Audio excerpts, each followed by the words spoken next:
Good morning all. Welcome to Learners Academy. बातें बंद। बातें बंद। तो this is the last topic of your course. इस वाले बैच में जो कोर्स चल रहा है इसका ये लास्ट टॉपिक है, लीनियर प्रोग्रामिंग प्रॉब्लम। हार्डली 1 और 2 क्लासेस का ये चैप्टर है, and then we can take the test. मतलब विद इन दिस वीक इसका टेस्ट हो सकता है, राइट? चलो तो इंट्रोड्यूस करें अच्छे से। प्रियांशी आप दिख नहीं रहे मेरे को, because it is the new topic, so I want each and every one two pay attention. मुझे देखना चाहिए आपको समझ आ रहा है कि नहीं आ रहा है। तो उस तरीके से सिटिंग अरेंजमेंट करो, so I can watch each and every student of this class, and each and every student of this class can watch me as well as the screen. दोनों पे ध्यान जाए। अब दिया छुप गई। दिया वहीं, दिया को वहीं बैठाओ, आप थोड़ा सा और आगे आ जाओ। बस ठीक है अभी। हाँ जी। चलो। तो देखो बेटा, लीनियर प्रोग्रामिंग प्रॉब्लम में जैसा कि आप देख रहे हो एक वर्ड आ रहा है लीनियर, तो वहां से हिंट मिलेगा कि something has to be done with line. Something has to be done with line. लेना देना लाइंस का ही है। लेना देना किसका है? लाइंस का है। अब थोड़ा फ्लैशबैक में चलते हैं। पहले हम थे क्लास 10th में, थे क्या? बताओ। पक्का? फिर 11th में आए? पक्का आए थे? ठीक है। और फिर फाइनली 12th में? फाइनली हम क्या हैं? 12th में। और पढ़ाई कर लेंगे तो यहां से भी आगे चले जाएंगे। ठीक है। सो क्लास 10th में एक टॉपिक आया था, लीनियर इक्वेशंस। रेदर पूरा नाम कहूं तो pair of linear equations and two variables. पर चलो अभी शॉर्ट में लिख देते हैं linear equation. Chapter number 3 of your NCERT book, है ना? क्लास 11th में चैप्टर नंबर 6 आया था। अगर कुछ कट गया हो तो पता नहीं, वैसे नहीं कटे तो चैप्टर नंबर 6 आता है शायद। कटने के बाद वो फिफ्थ बन जाता है, क्योंकि एक मैथमेटिकल इंडक्शन चैप्टर कट जाता है तो फिफ्थ बन जाता है। अदरवाइज वो सिक्स रहता है। चैप्टर का नाम होता है, बातें आपस में बातें मत करो प्लीज। आपस में कोई बात नहीं करेगा पूरे 1 घंटे तक। सुन लिया सबने? Linear inequalities. ठीक है। सो उधर था लीनियर इक्वेशंस, ये है linear inequalities. So class 12th में जो टॉपिक है वो है लीनियर प्रोग्रामिंग। और आगे इसके आगे एक वर्ड और लगा देते हैं, प्रॉब्लम। शॉर्ट में इसको कहते हैं एलपीपी। क्या कहते हैं इसको शॉर्ट में? एलपीपी। किसी के स्कूल में ये टॉपिक चला क्या? हो गया। चल के खत्म हो गया तो थोड़ा बहुत हिंट होगा आपको, है ना? ठीक है। चलो देखो, जल्दी आओ। कोई चेयर लेके यहाँ आ जाओ। ये वाली ले लो। हम्म। चलो आगे बढ़ते हैं। सो तीनों ही टॉपिक्स में अपने आप बंद हो जाएगा, उधर ध्यान मत दो। तीनों ही टॉपिक्स में एक वर्ड कॉमन है, that is linear. Linear. Linear. ये वर्ड कॉमन है। तो उसमें भी लाइंस का कुछ लेना देना था, याद है? इसमें भी लाइंस का कुछ लेना देना था, याद है? और इसमें भी लाइंस का कुछ लेना देना होगा, क्योंकि लीनियर वर्ड में ग्राफिकल रिप्रेजेंटेशन लाइन ही होता है, राइट?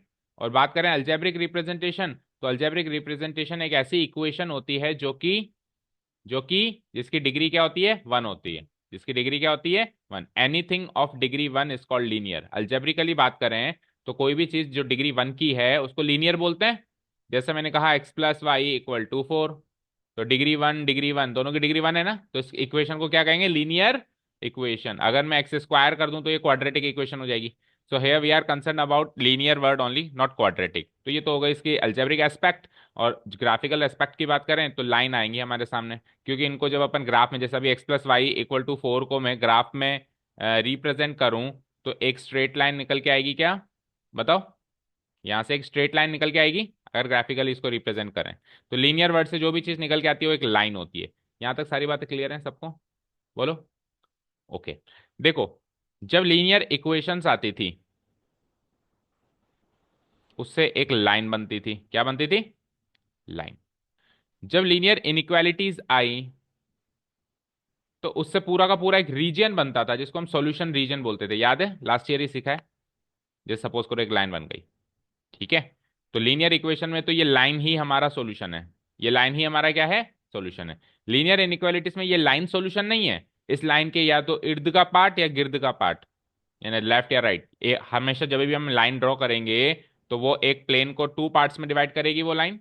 एक खाली प्लेन को, कार्टेशियन प्लेन को टू पार्ट्स में डिवाइड कर देती है। तो जो भी वो दो पार्ट्स होते हैं उनमें से कोई एक मेरा सॉल्यूशन रीजन होता है, या तो ये वाला भी हो सकता है या फिर ये वाला भी हो सकता है। ठीक है, ये अपन ने क्लास 11th में सीखा था, अभी इस साल और रिवाइज कर लेंगे। ठीक है, तो यहां से लाइन मिलती थी, यहां से रीजन मिलेंगे। तो अब लीनियर प्रोग्रामिंग प्रॉब्लम में क्या होगा, इसमें इन दोनों का कॉम्बिनेशन होगा, इक्वेशंस का भी और इनइक्वालिटीज का भी, इक्वेशंस का भी और इनइक्वालिटीज का भी। बट डोंट वरी, जो भी होगा लीनियर ही होगा, क्वाड्रेटिक नहीं होगा। एंड वन मोर थिंग, जो भी होगा टू वेरिएबल में ही होगा। चाहे से लीनियर इक्वेशंस मिलेंगी तो भी टू वेरिएबल्स में मिलेंगी, चाहे से लीनियर इनइक्वालिटीज मिलेंगी तो भी टू वेरिएबल्स में मिलेंगी। क्यों? क्योंकि हमको मार्केट में ग्राफ टू वेरिएबल का ही मिलता है जिसपे काम करते हैं हम, x axis y axis. Three variable का ग्राफ तो अभी तक टेक्नोलॉजी आई नहीं है कि ग्राफ मार्केट में मिलता हो। अगर थ्री वेरिएबल का मिलेगा तब की तब देखेंगे, अभी तो टू वेरिएबल का ही ग्राफ मिलता है सबको। तो हमारे लीनियर इक्वेशंस भी टू वेरिएबल्स में मिलनी है, लीनियर इनइक्वालिटीज भी टू वेरिएबल्स में मिलनी है। That means linear programming problem आपको टू वेरिएबल्स में ही सॉल्व करनी है। तो ओवरव्यू तो मिल गया क्या चैप्टर का? कुल मिला के chapter number 3 of class 10th और chapter number 6 of class 11th को कंबाइल करके ये चैप्टर बनाया गया है। कुछ एक्स्ट्रा 10-20% और जुड़ेगा, बाकी वही आएगा जो पिछले साल आया था। तो पिछले साल आपने लीनियर इक्वेशन अच्छे से सॉल्व करना सीखा होगा, लीनियर इनइक्वालिटीज अच्छे से सॉल्व करनी सीखी होंगी। तो ये चैप्टर तो आपका वैसे ही हो गया, जिनको अच्छे से आता है। जिनको नहीं आता है वो कोशिश करें कि उसको भी रिवाइज करें और इसमें जो एक्स्ट्रा है वो बात भी सीखें।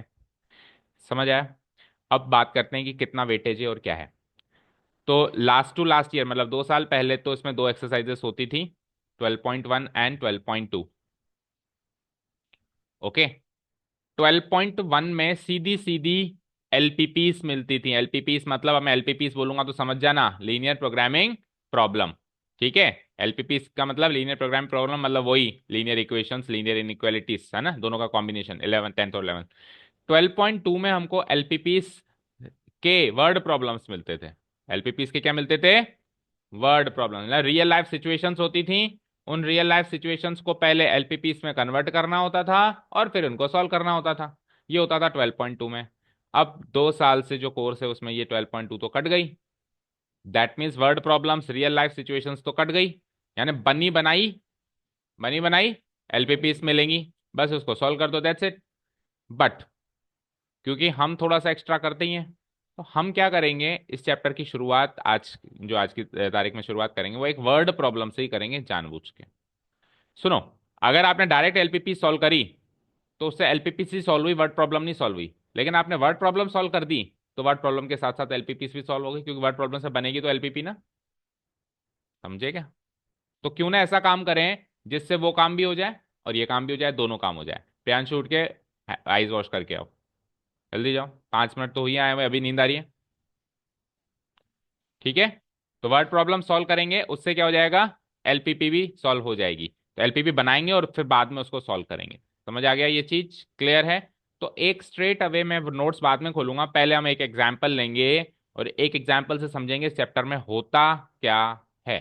वो बच्चे हाथ खड़े करो जिनके लिए बिल्कुल फ्रेश है ये, स्कूल में भी नहीं देखा, सब कुछ कुछ भी नहीं जानते इसके बारे में। 1 2 3, इधर 4, इधर दिया हो गया, प्रियांशी हो गया, और 5। यानी दिया और प्रियांशी को छोड़ गए, बाकी सब जो है, दिया प्रियांशी और प्रियांशु है ना।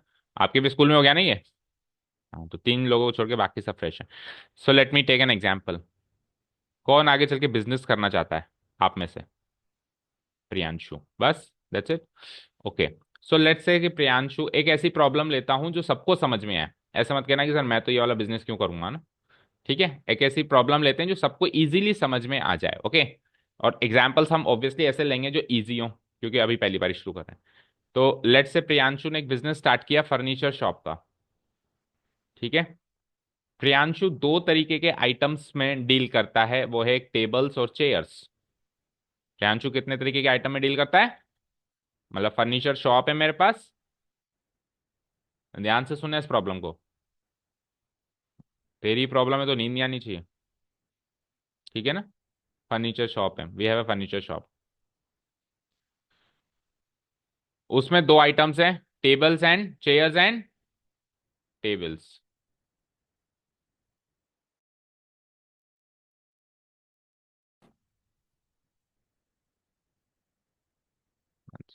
Chairs and tables. ठीक है, आगे बढ़ते हैं। अब let's say for an example ऐसे मान लेते हैं कि प्रियांशु एक चेयर जो है 1,000 रुपए की लाता है। एक तो हो गया सीपी, सीपी मतलब कॉस्ट प्राइस, और एक हो गया प्रॉफिट। दो चीजें ले लेते हैं ना, वो कुछ भी एस्पेक्ट ले सकता है क्वेश्चन के अंदर। अभी अपन दो एस्पेक्ट ले लेते हैं, सीपी और प्रॉफिट। सीपी प्रॉफिट दोनों समझते हैं सारे बच्चे?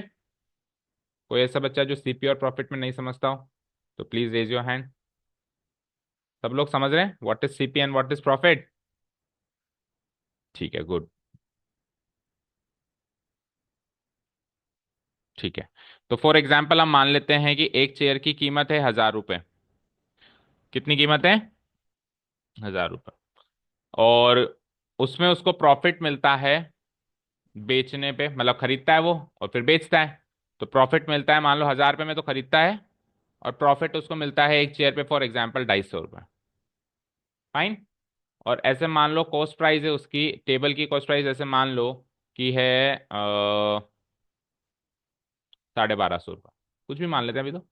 और उसको प्रॉफिट इसमें से मिलता है फॉर एग्जाम्पल 400 रुपये, या 450 रुपये मान लो, या 500 रुपये मान लो। चलो ठीक है, इजी रखते हैं चीजों को, 25 के मल्टीपल्स में मानते हैं।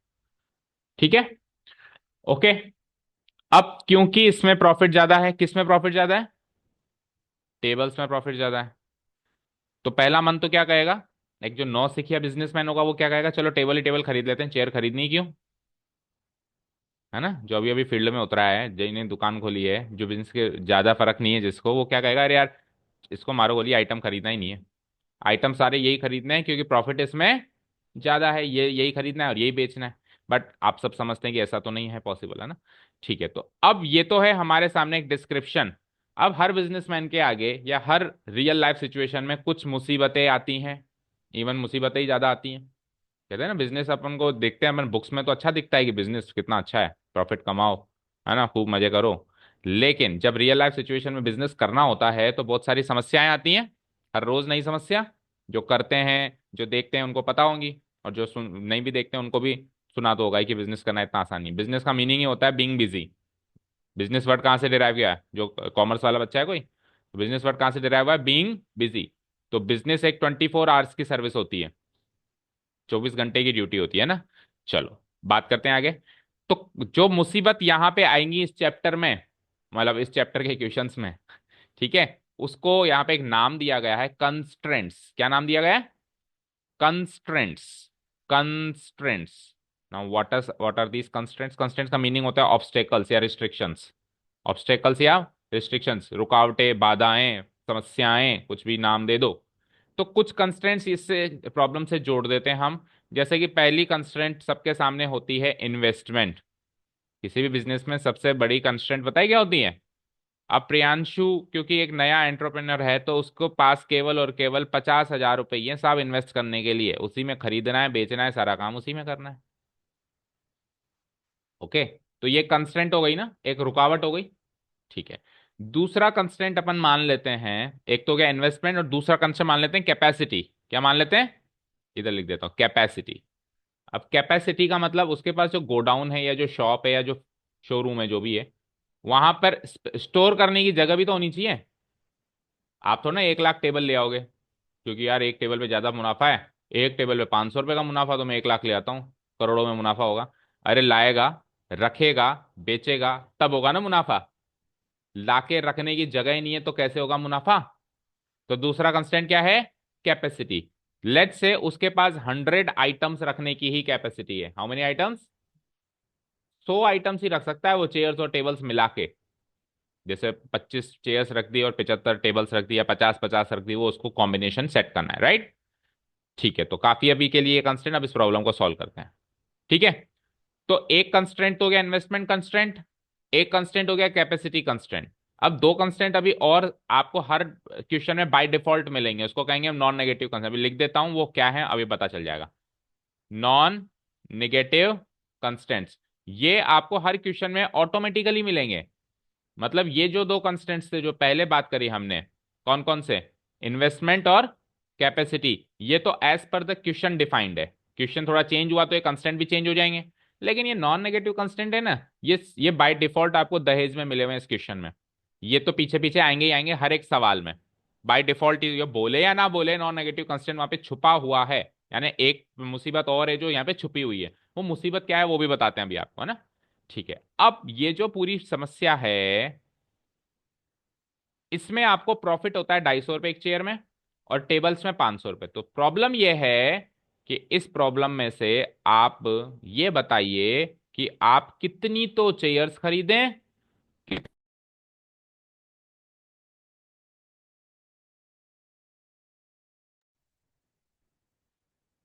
मैक्सिमम हो सके, ताकि आपका जो मुनाफा है वो क्या हो सके, मैक्सिमम। किसी भी बिजनेस का मेन पर्पस क्या होता है, किसी भी बिजनेस का मेन पर्पस बताओ, मुनाफे को मैक्सिमाइज करना, या फिर दूसरा भी हो सकता है एक, खर्चे को मिनिमाइज करना, कॉस्ट को मिनिमाइज करना या प्रॉफिट को मैक्सिमाइज। तो इन दोनों में से कोई भी एक प्रॉब्लम आ गई आपके सामने, और दूसरी तरीके की प्रॉब्लम क्या क्या हो सकती है वो भी डिस्कस करेंगे।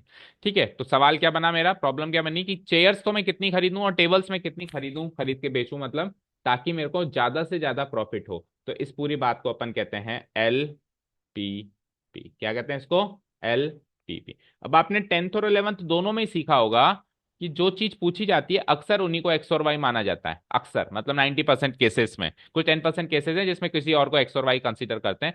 तो अब ये इजी प्रॉब्लम लिए मैंने जान करके, ताकि आपको समझ में अच्छे से आए। तो इसमें हम बाय डिफॉल्ट एक्स और वाई क्या मानेंगे कि let the number of chairs be.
आपकी पढ़ने की है कि नहीं है आप बताओ, उसकी तो छोड़ो, वो तो मशीन है, उसको तो जो चलाएंगे चलेगी। आपकी पढ़ने की इच्छा नहीं है क्या? हम्म। है ना। तो बस फिर किसी चीज को शिद्दत से चाहो तो सारी कायनात उसको आपसे मिलाने की साजिश में लग जाएगी। तो ये टॉपिक आज ही खत्म हो सकता है। बस शिद्दत से चाहो तो सही, पैशन से। चलो आओ। So we were talking about कि ये थोड़ा सा डिलीट हो गया हमारा पुराना, तो थोड़ा समराइज कर दिया हमने प्रॉब्लम को। क्या बात कर रहे थे हम कि इस प्रॉफिट को मैक्सिमाइज करेंगे तो जिस लीनियर पॉलिनोमियल को, so this is a linear polynomial in two variable, हर चीज आपको टू वेरिएबल में ही मिलेगी। इस लीनियर पॉलिनोमियल जिसको हमको मैक्सिमाइज करना है उसको क्या बोला जाता है, वी वर टॉकिंग अबाउट कि इसको हम क्या कहेंगे, ऑब्जेक्टिव फंक्शन। क्या कहेंगे, ऑब्जेक्टिव। कुछ यहाँ पे टर्मिनोलॉजी है बेटा जो अभी याद करनी पड़ेगी आज की क्लास में, ताकि कल से अपन फुल फ्लैश में इसके क्वेश्चंस कर सकें। ऑब्जेक्टिव फंक्शन एक फंक्शन है ना, देखो ये 250x + 500y का एक फंक्शन ही तो है। और ये ऑब्जेक्टिव है, इसका इससे रिलेटेड कुछ ना कुछ ऑब्जेक्टिव फुलफिल करना है, इसको मैक्सिमाइज करना है, या तो ऑब्जेक्टिव हो सकता है या इसको मिनिमाइज करना। तो इस फंक्शन को क्या कहते हैं, लीनियर पॉलिनोमियल को क्या कहते हैं, ऑब्जेक्टिव फंक्शन। अच्छा, कुछ कंस्टेंट्स भी मिले थे, डिलीट हो गए। चलो फटाफट से बताओ क्या क्या कंस्टेंट्स थे हमारे पास। बोलो बोलो, बातें नहीं, आपस में बातें नहीं। पहला कंस्टेंट क्या था, इन्वेस्टमेंट। अब वो भी बताते जाओ इन्वेस्टमेंट कैसे कैसे होगा। इन्वेस्टमेंट कितना है मेरे पास मैक्सिमम, 50,000। तो अब इससे रिलेटेड कंस्टेंट क्या बनेगा वो भी देखते हैं, हैंड टू हैंड बताओ। देखो 50,000 रुपए आपके पास इन्वेस्ट करने के लिए, तो सपोज करो आप एक्स नंबर ऑफ चेयर्स खरीदते हो, तो एक चेयर कितने की है, तो 1,000 चेयर्स, एक चेयर अगर 1,000 रुपए की है, तो आप एक्स नंबर ऑफ चेयर्स खरीदोगे, तो चेयर्स खरीदने में कितने रुपए लगे, 1,000 एक्स लगे, पता। और आपने वाई नंबर ऑफ टेबल्स खरीदी और एक टेबल 1,250 की है, तो टेबल्स खरीदने में कितने रुपए लगे, 1,250 वाई। ये टोटल खर्चा कुछ भी कर लो 50,000 को क्रॉस नहीं कर सकता, ये आपका कंस्टेंट बन गया, बताओ। क्योंकि आपके पास है ही 50,000 रुपये जेब में, तो ये टोटल जो आप खरीदने जा रहे हो, आप 50,000 से ज्यादा नहीं खरीद सकते, उससे कम खरीद सकते हो, उसके बराबर खरीद सकते हो, उससे ज्यादा नहीं खरीद सकते। ये हो गया हमारी पहली रुकावट। इस लीनियर ये एक लीनियर इनइक्वालिटी है या नहीं बताओ। इसलिए ये थोड़ा सा शॉर्ट कर दो, जैसे कि इसको किससे काटें, 25 से काट दें, 250 से काटें। देखो एक 0 0 0 तो कट गया ना, तो उसके बाद 25 ही बचा।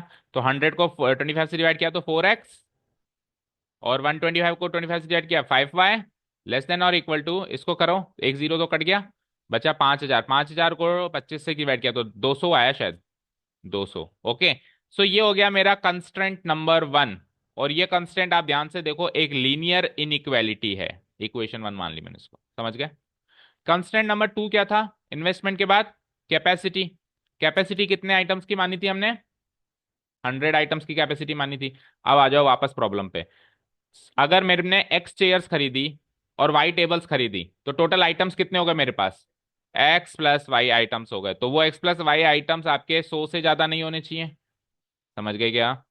भाई मान लो मैंने 30 चेयर खरीदी, मैंने 50 ये खरीदी, तो 30 + 50 80 आइटम हो गए। तो मैं 80 आइटम खरीद सकता हूँ, 100 से कम खरीद सकता हूँ, 100 से ज्यादा नहीं खरीद सकता, क्योंकि गोडाउन की कैपेसिटी मेरी इतनी है, राइट। तो x plus y less than equal to 100, ये हो गया मेरा, इसको और छोटा भी नहीं कर सकते, ये भी एक इनइक्वालिटी बन के आएगी। ये हो गया कंस्टेंट नंबर 2। यहां तक क्लियर है। तो आपको जो कंस्टेंट्स मिलेंगे वो लीनियर इनइक्वालिटीज की फॉर्म में मिलेंगे, और जो ऑब्जेक्टिव फंक्शन मिलेगा वो लीनियर पॉलिनोमियल की फॉर्म में मिलेगा, समझ गए क्या। फिर से सुनो, जो कंस्टेंट है, कंस्टेंट नंबर 1 कंस्टेंट नंबर 2 एक लीनियर इनइक्वालिटी है। ऐसा कोई जरूरी नहीं कि दोनों लेस देन इक्वल टू मिलेंगे, दोनों ग्रेटर देन इक्वल टू भी मिल सकते हैं, एक लेस देन इक्वल टू दूसरा ग्रेटर देन इक्वल टू भी मिल सकता है, पर इक्वल टू जरूर मिलेगा। केवल लेस देन या केवल ग्रेटर देन नहीं मिलेगा, हमेशा क्या मिलेगा, इक्वल टू इक्वल टू। ठीक है, वो इसलिए मिलेगा क्योंकि अगर इक्वल टू हटा दें तो प्रॉब्लम थोड़ी बड़ी हो जाती है। अब बड़ी हो जाती है तो कभी एक बार इतनी शॉर्ट शॉर्ट प्रॉब्लम को सीख लें, फिर समझ जाएंगे कि बड़ी, अगर इक्वल टू हटा दें तो उसके क्या क्या कॉन्सिक्वेंसेस होते हैं, वो बाद में सीखेंगे ना। अभी के लिए मान के चलो इक्वल टू मुझे मिलेगा ही मिलेगा। अब तीसरा एक दहेज में भी तो मिला है कंस्टेंट मुझे, एक मतलब बाय डिफॉल्ट, क्या बोलते थे हम उसको, नॉन नेगेटिव कंस्टेंट। वो क्या चीज है, उसको वो मतलब क्या है उस चीज का। तो देखो नॉन नेगेटिव कंस्टेंट क्या कहता है, मुझे बताओ आप कितने नंबर ऑफ चेयर्स खरीद रहे हो। अरे कितने नंबर ऑफ चेयर्स खरीद रहे हो, 100 तो, 100 तो क्या है, 100 कहां से बोला किसने, टोटल है। आप चेयर्स कितनी खरीद रहे हो, एक्स। आप टेबल्स कितनी खरीद रहे हो, तो आप कितनी कितनी चेयर्स खरीद सकते हो, आप 10 चेयर भी खरीद सकते हो, आप 20 भी खरीद सकते हो, आप 50 भी खरीद सकते हो, आप -3 चेयर खरीद सकते हो, आप -50 टेबल्स खरीद सकते हो। तो एक्स और वाई दोनों की वैल्यू जीरो या जीरो से बड़ी होगी। ज्यादा से ज्यादा आप एक्स की वैल्यू जीरो रख सकते हो मिनिमम, और इसमें इसकी वैल्यू मिनिमम वाई रख सकते हो, लेकिन नेगेटिव रख सकते हो क्या। तो x less than greater than equal to zero, और y greater than equal to zero, इन दो कंस्टेंट को बोला जाता है नॉन नेगेटिव कंस्टेंट। ये हो गई हमारी equation 3 and equation 4। Equation 3, equation 4, इसको बोला जाता है नॉन नेगेटिव कंस्टेंट, समझ आया। अब एक्स और वाई हमेशा greater than equal to zero ही रहेंगे हर सवाल में, ये तो वो कहे या ना कहे, क्योंकि ऑब्वियस बात है चेयर जितनी भी खरीदूंगा मिनिमम जीरो खरीदूंगा। भाई मेरा दिमाग माइंड चेंज हो गया कि यार मैं सारी टेबल्स खरीद लेता हूँ, चेयर्स एक भी नहीं खरीदता हूँ, तो चेयर्स की संख्या जीरो हो गई। या फिर ऐसे भी हो सकता है कि चेयर्स खरीदता हूँ टेबल्स नहीं खरीदता हूँ, तो टेबल्स की संख्या जीरो हो गई। ऐसे थोड़ा ना हो सकता है कि टेबल्स मैंने -10 खरीदी, -10 खरीदने का मतलब पता है क्या है, कि 10 टेबल्स मेरे पास पड़ी थी, उसको मैंने पहले तोड़ी, तो 10 टेबल से वो पॉजिटिव में थी वो नेगेटिव हो गई। तो कोई ऐसे करेगा क्या यार, मेरे गोडाउन में है ना कैपेसिटी कम हो रही है, तो जो आइटम है पहले उसको तोड़ के बाहर फेंकूं तब मैं नया आइटम लाऊं, ऐसा तो कोई नहीं करेगा। तो ये अनप्रैक्टिकल सिचुएशन है। तो इसलिए एक्स और वाई की वैल्यू नेगेटिव नहीं हो सकती।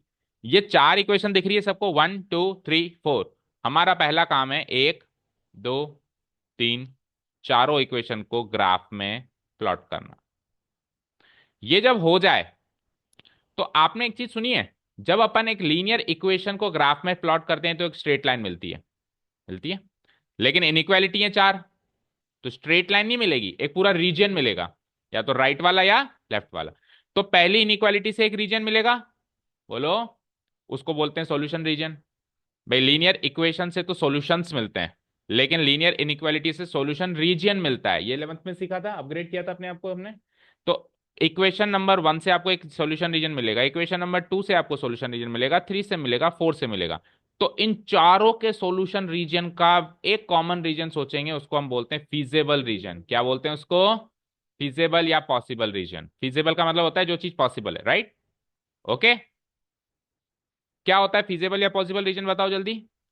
इन चारों कंस्ट्रेंट्स का कॉमन रीजन, सबका अपना अपना रीजन है, उसका अपना है, इसका अपना है, इसका अपना है, इसका अपना है, तो कुछ कॉमन रीजन भी होगा जो इसकी बात भी मानता है, इसकी भी मानता है, इसकी भी मानता है, और इसकी भी मानता है। उन सारे रीजन्स का कॉमन रीजन क्या होगा? फिजिबल या सॉल्यूशन रीजन। एक बार फिजिबल या सॉल्यूशन रीजन आ जाए, फाइनली हम हमारे ऑब्जेक्टिव फंक्शन को इस पर अप्लाई करेंगे, जो भी है 250x + 500y आखिरी में। यानी ऑब्जेक्टिव फंक्शन का तो काम ही आखिरी में होगा। सबसे पहले काम स्टार्ट कहां से होगा? कंस्ट्रेंट से। ठीक है, अब स्टार्ट कर देते हैं विदाउट वेस्टिंग टाइम। तो मेरे पास, अब मुझे बताओ 1 2 3 4, तीसरी और चौथी तो कहने के लिए कंस्टेंट है, इसका कोई ग्राफ बनाने की आपको, मतलब x greater than equal to 0 और y greater than equal to 0 का सॉल्यूशन नहीं पता क्या आपको? फर्स्ट क्वाड्रेंट, बात खत्म। भाई एक्स और वाई जीरो से बड़े कहाँ होते हैं?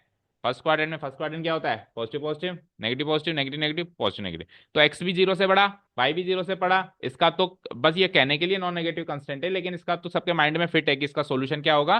First quadrant. दैट मीन्स हमारे जितने भी सवाल होंगे एलपीपी में, उसमें सबसे मैक्सिमम काम फर्स्ट क्वाड्रेंट का ही होगा। सेकंड थर्ड फोर्थ क्वाड्रेंट ना के बराबर ही हमको ड्रॉ करने हैं। भाई कभी कभी लाइन इधर नेगेटिव चली जाती हैं, तो उसके लिए ड्रॉ करने हैं। आंसर तो हमारा फर्स्ट क्वाड्रेंट से ही आना है, क्योंकि नॉन नेगेटिव कंस्टेंट हमेशा मिलेंगे। नॉन नेगेटिव कंस्टेंट क्या होता है? एक्स और वाई की value greater than equal to 0, तो हमेशा ही मिलेंगे, तो हमेशा फर्स्ट क्वाड्रेंट का ही ग्राफ बनेगा। समझ आया? तो मैं फर्स्ट थर्ड और फोर्थ इक्वेशन को एक बार छोड़ देता हूं, मैं फर्स्ट और सेकेंड इक्वेशन पे फोकस करता हूं। करूं फोकस? रेडी? चलो एक ग्राफ शीट खोलते हैं पहले। This is a sample graph sheet जो आपको मिलती है अक्सर मार्केट में।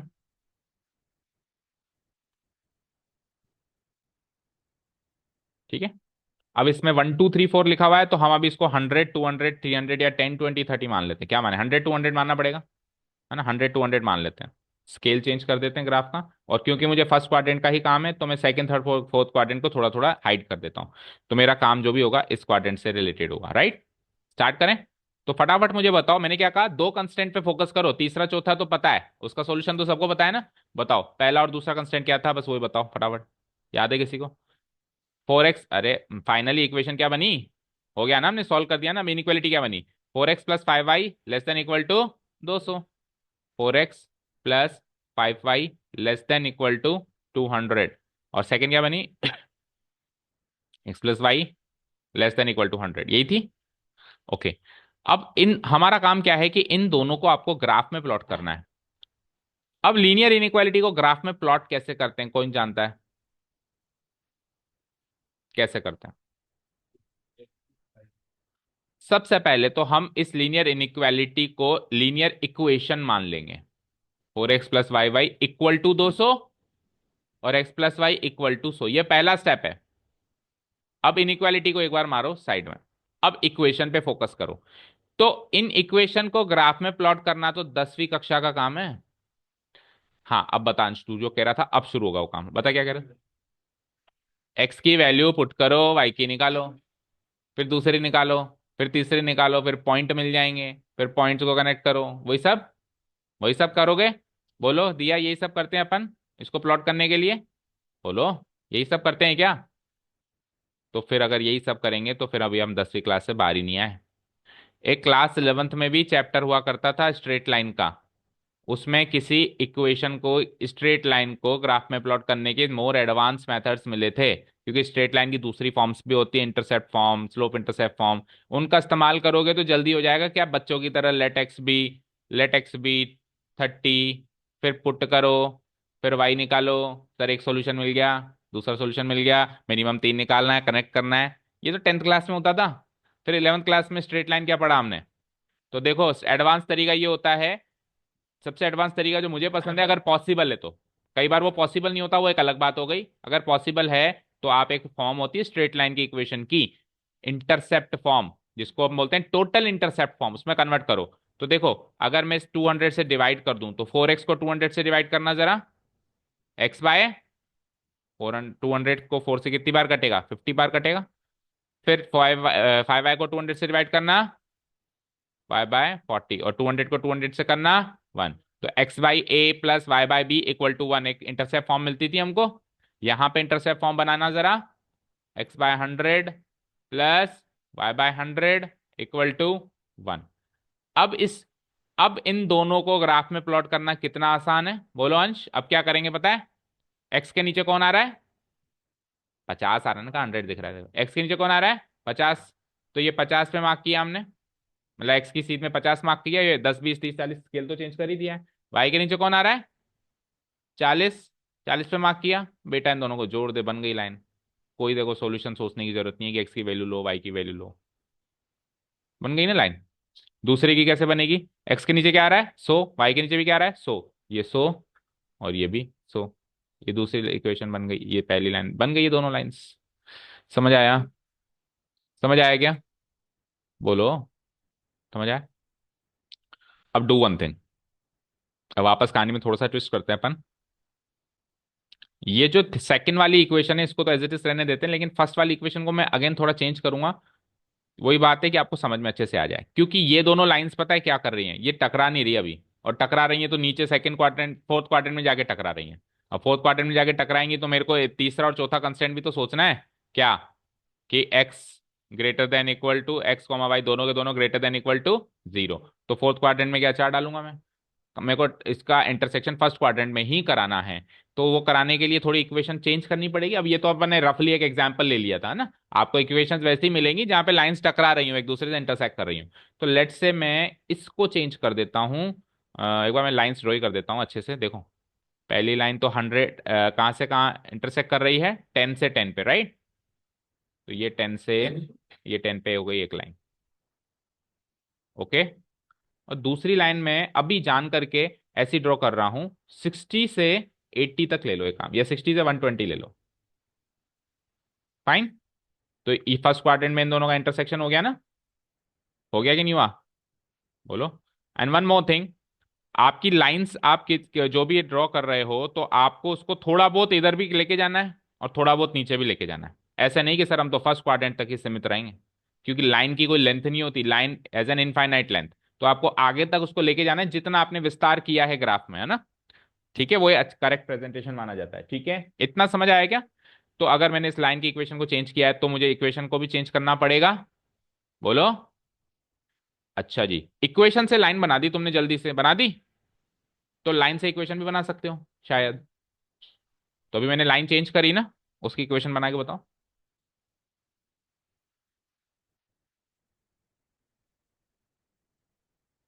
बहुत ज्यादा मोटी हो गई है।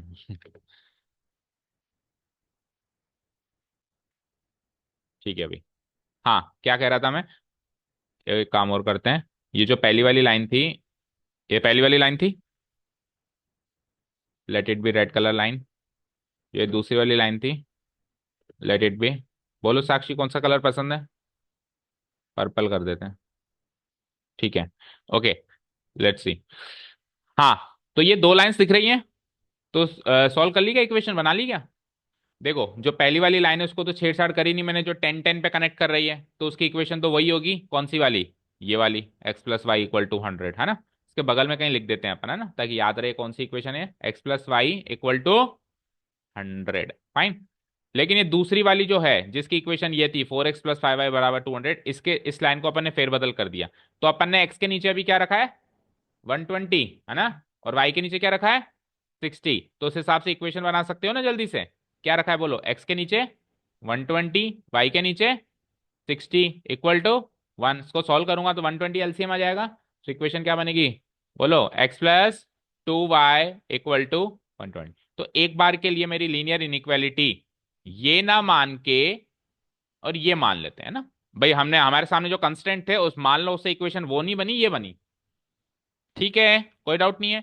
इसकी भी डिस्क्रिप्शन दे दो यहाँ पे इसके बगल में कहीं, ये x plus y equal to 100 है तो ये क्या होगा, 2x प्लस जो भी आया 2x प्लस क्या आया, x प्लस 2y, सॉरी, यहाँ लिख दो x प्लस 2y इक्वल टू 120। हो गया डिस्क्रिप्शन, फाइन।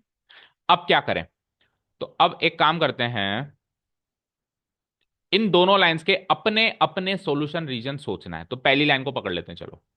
पहली लाइन कौन सी है बताओ। इसको मैं एक बार डिलीट ही कर देता हूँ, ये कंफ्यूज करेगा नहीं तो, है ना। 1 सेकेंड, बताओ। x प्लस 2y, x प्लस 2y क्या बना था, लेस देन इक्वल टू 120। फिर वहां से हमने इक्वेशन मान ली, तो इक्वेशन क्या बनी, x प्लस 2y इक्वल टू 120, और वहां से फिर हमने इंटरसेप्ट फॉर्म चेंज करी तो ये बन गई। अभी ठीक है, ओके। हाँ, तो ये सिचुएशन है हमारे सामने। अब इसमें फर्स्ट वाली लाइन कौन सी है बोलो, उसकी इक्वेशन क्या है फर्स्ट वाली लाइन की, बोलो।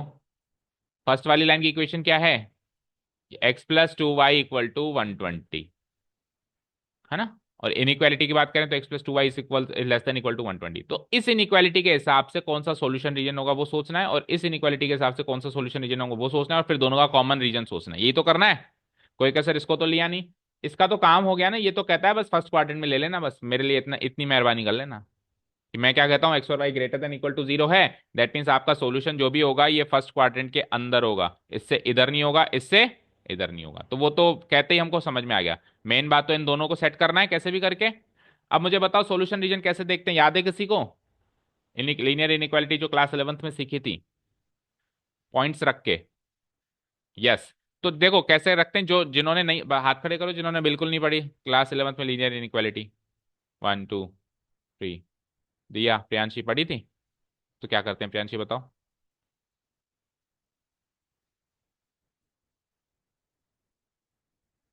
नहीं पता दिया, तो फिर हाथ खड़े करो ना, नहीं पढ़ी थी।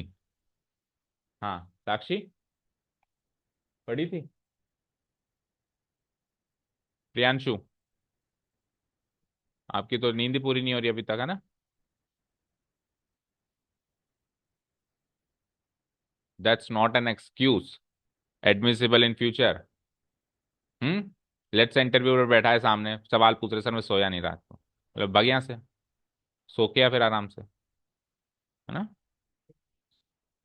कोई बात नहीं, मैं भी कई बार ऐसा हो गया कि सुबह को 3 बजे आके ड्राइव करके और आपको 5 बजे क्लास ली है, बट मैंने तो आपको कभी नहीं बोला कि बेटा आज मैं सोया नहीं, मेरे को नींद आ रही है पढ़ाते टाइम। और आपसे डबल एज का हूं मैं। So if I can manage you can also manage. आप यंग एज के हो, मुझसे भी ज्यादा, है ना। ठीक है, so that's not an excuse, बोला ही मत करो ऐसे एक्सक्यूज। मैनेज करो, क्या ही है। हाँ जी, आइए। सुनो, अब जिसको नहीं आता ध्यान से सुनो, सारे बच्चे सुनो।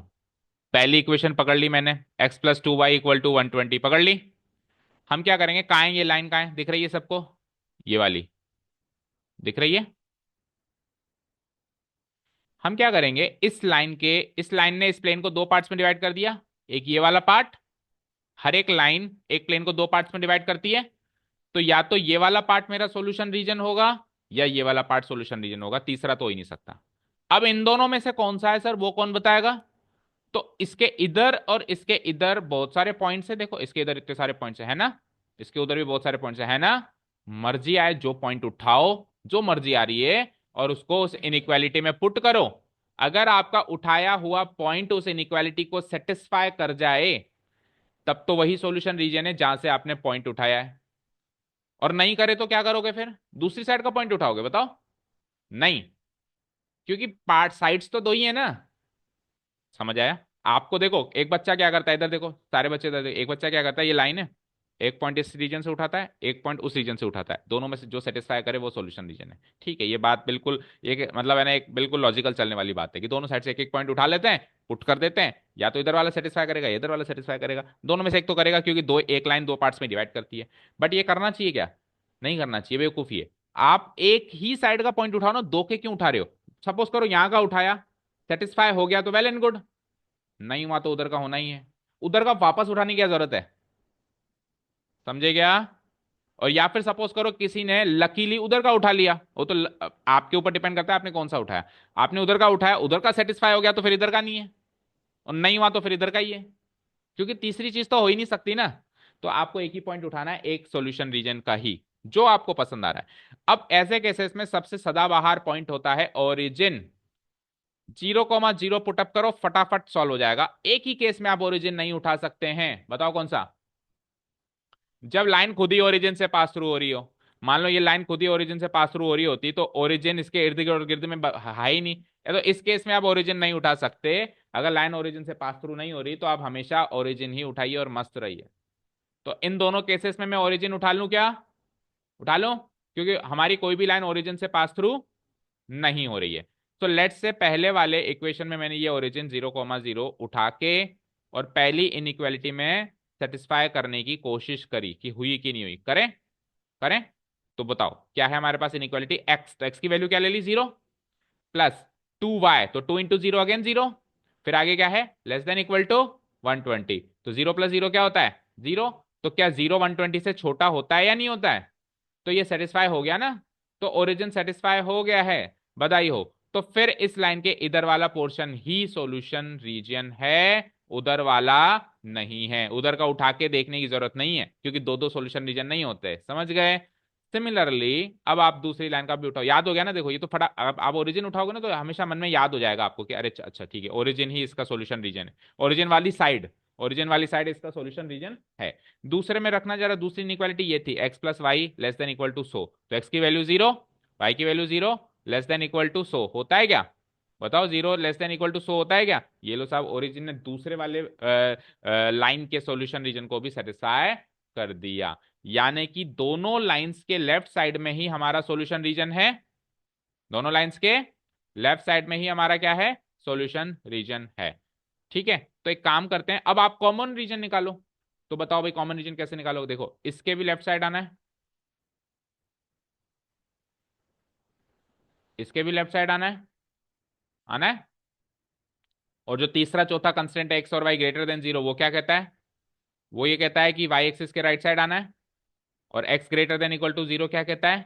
कि एक्स एक्सिस के ऊपर जाना है। X greater than equal to 0 मतलब एक्स एक्सिस के ऊपर, y greater than equal to 0 मतलब वाई के राइट साइड, यानी कुल मिला के फर्स्ट क्वाड्रेंट में ही सोचना है। और फिर ये दोनों भी कुछ बात कह रहे हैं, तो आप डिटरमाइन कर पाएंगे इनमें से सबसे कॉमन रीजन कौन सा है, जो जो सबकी बात मानता हो, इसकी पहली दूसरी तीसरी चौथी तीनों कंस्टेंट्स की बात मानता हो। डिटरमाइन हो पाया क्या? बोलो, सबको डिटरमाइन हो पा रहा है क्या? हम्म, बोलो प्रियांशी, हो पा रहा है? यस साक्षी, हो पा रहा है क्या? दिया, तो बता सकते हो कौन सा रीजन है वो? बताओ। हाँ, हाँ, यस।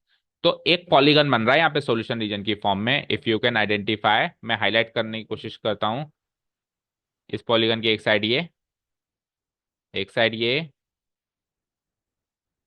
एक साइड इसकी तीसरी साइड ये, और यहीं से फिर घूम के चौथी साइड ये है हमारा तीनों चारों कंस्टेंट का कॉमन सॉल्यूशन रीजन, जिसको अपन क्या बोलते हैं? Feasible reason. क्या बोलते हैं जिसको?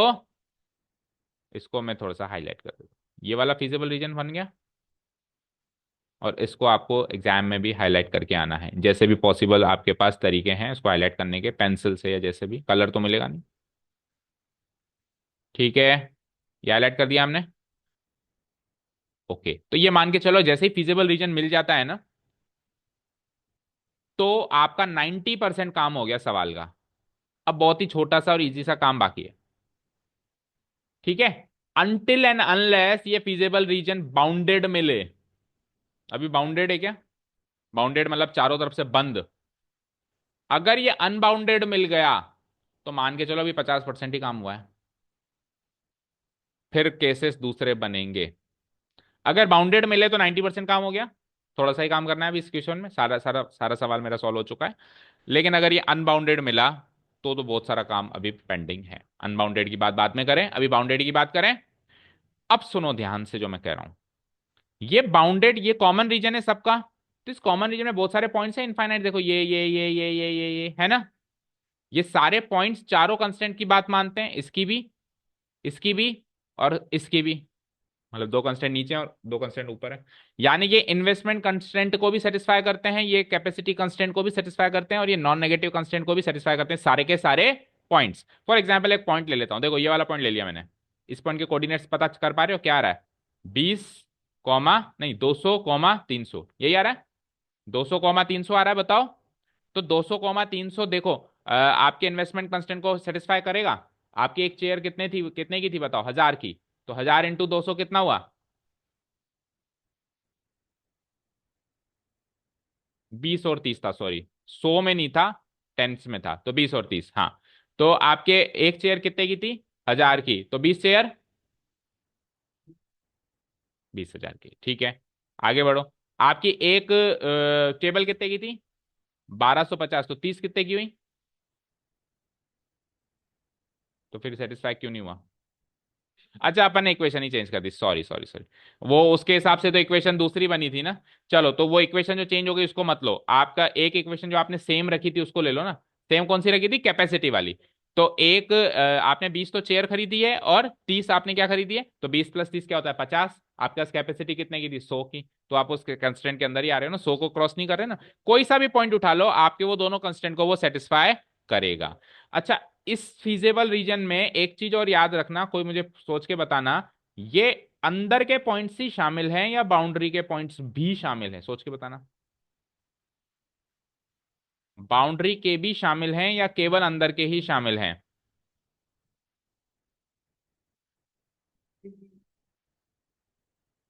मुझे तो ये बताओ शामिल है या नहीं है। जैसे मान लो ये पॉइंट ले सकता हूं क्या मैं? ये वाला पॉइंट ले सकता हूं। देखो इसके कौन से, इसके कोऑर्डिनेट्स क्या हैं? 40 कॉमा 40। तो 40 कॉमा 40 भी तो सेटिस्फाई हो रहा है। देखो 40 चेयर 40 टेबल्स ले सकता हूं ना मैं, 100 से तो नीचे ही है। तो ये भी सेटिस्फाई हो रहा है, दैट मीन्स ये पॉइंट्स भी हैं। अब कैसे जल्दी से पता लगाएं? देखो हर जगह इक्वल टू है, इक्वल टू, इक्वल टू, और इक्वल टू। तो जब इक्वल टू कहेगा तब बाउंड्री के पॉइंट्स भी शामिल होंगे, और इक्वल टू नहीं कहेगा तो अंदर के ही पॉइंट शामिल होंगे, बाउंड्री के पॉइंट शामिल नहीं होंगे। और मैक्सिमम केसेस में मैंने आपको क्या बोला? इक्वल टू वो कहेगा, कहेगा दैट मीन शामिल होंगे। अब जो मेरा ऑब्जेक्टिव फंक्शन था वो क्या था? क्या था? अच्छा, ऑब्जेक्टिव फंक्शन को जेड लेटर से डिनोट कराना है, किससे? तो जेड इक्वल टू क्या था? 250x + 500y, यही था मेरा जेड ऑब्जेक्टिव फंक्शन जिसको मुझे मैक्सिमाइज करना है।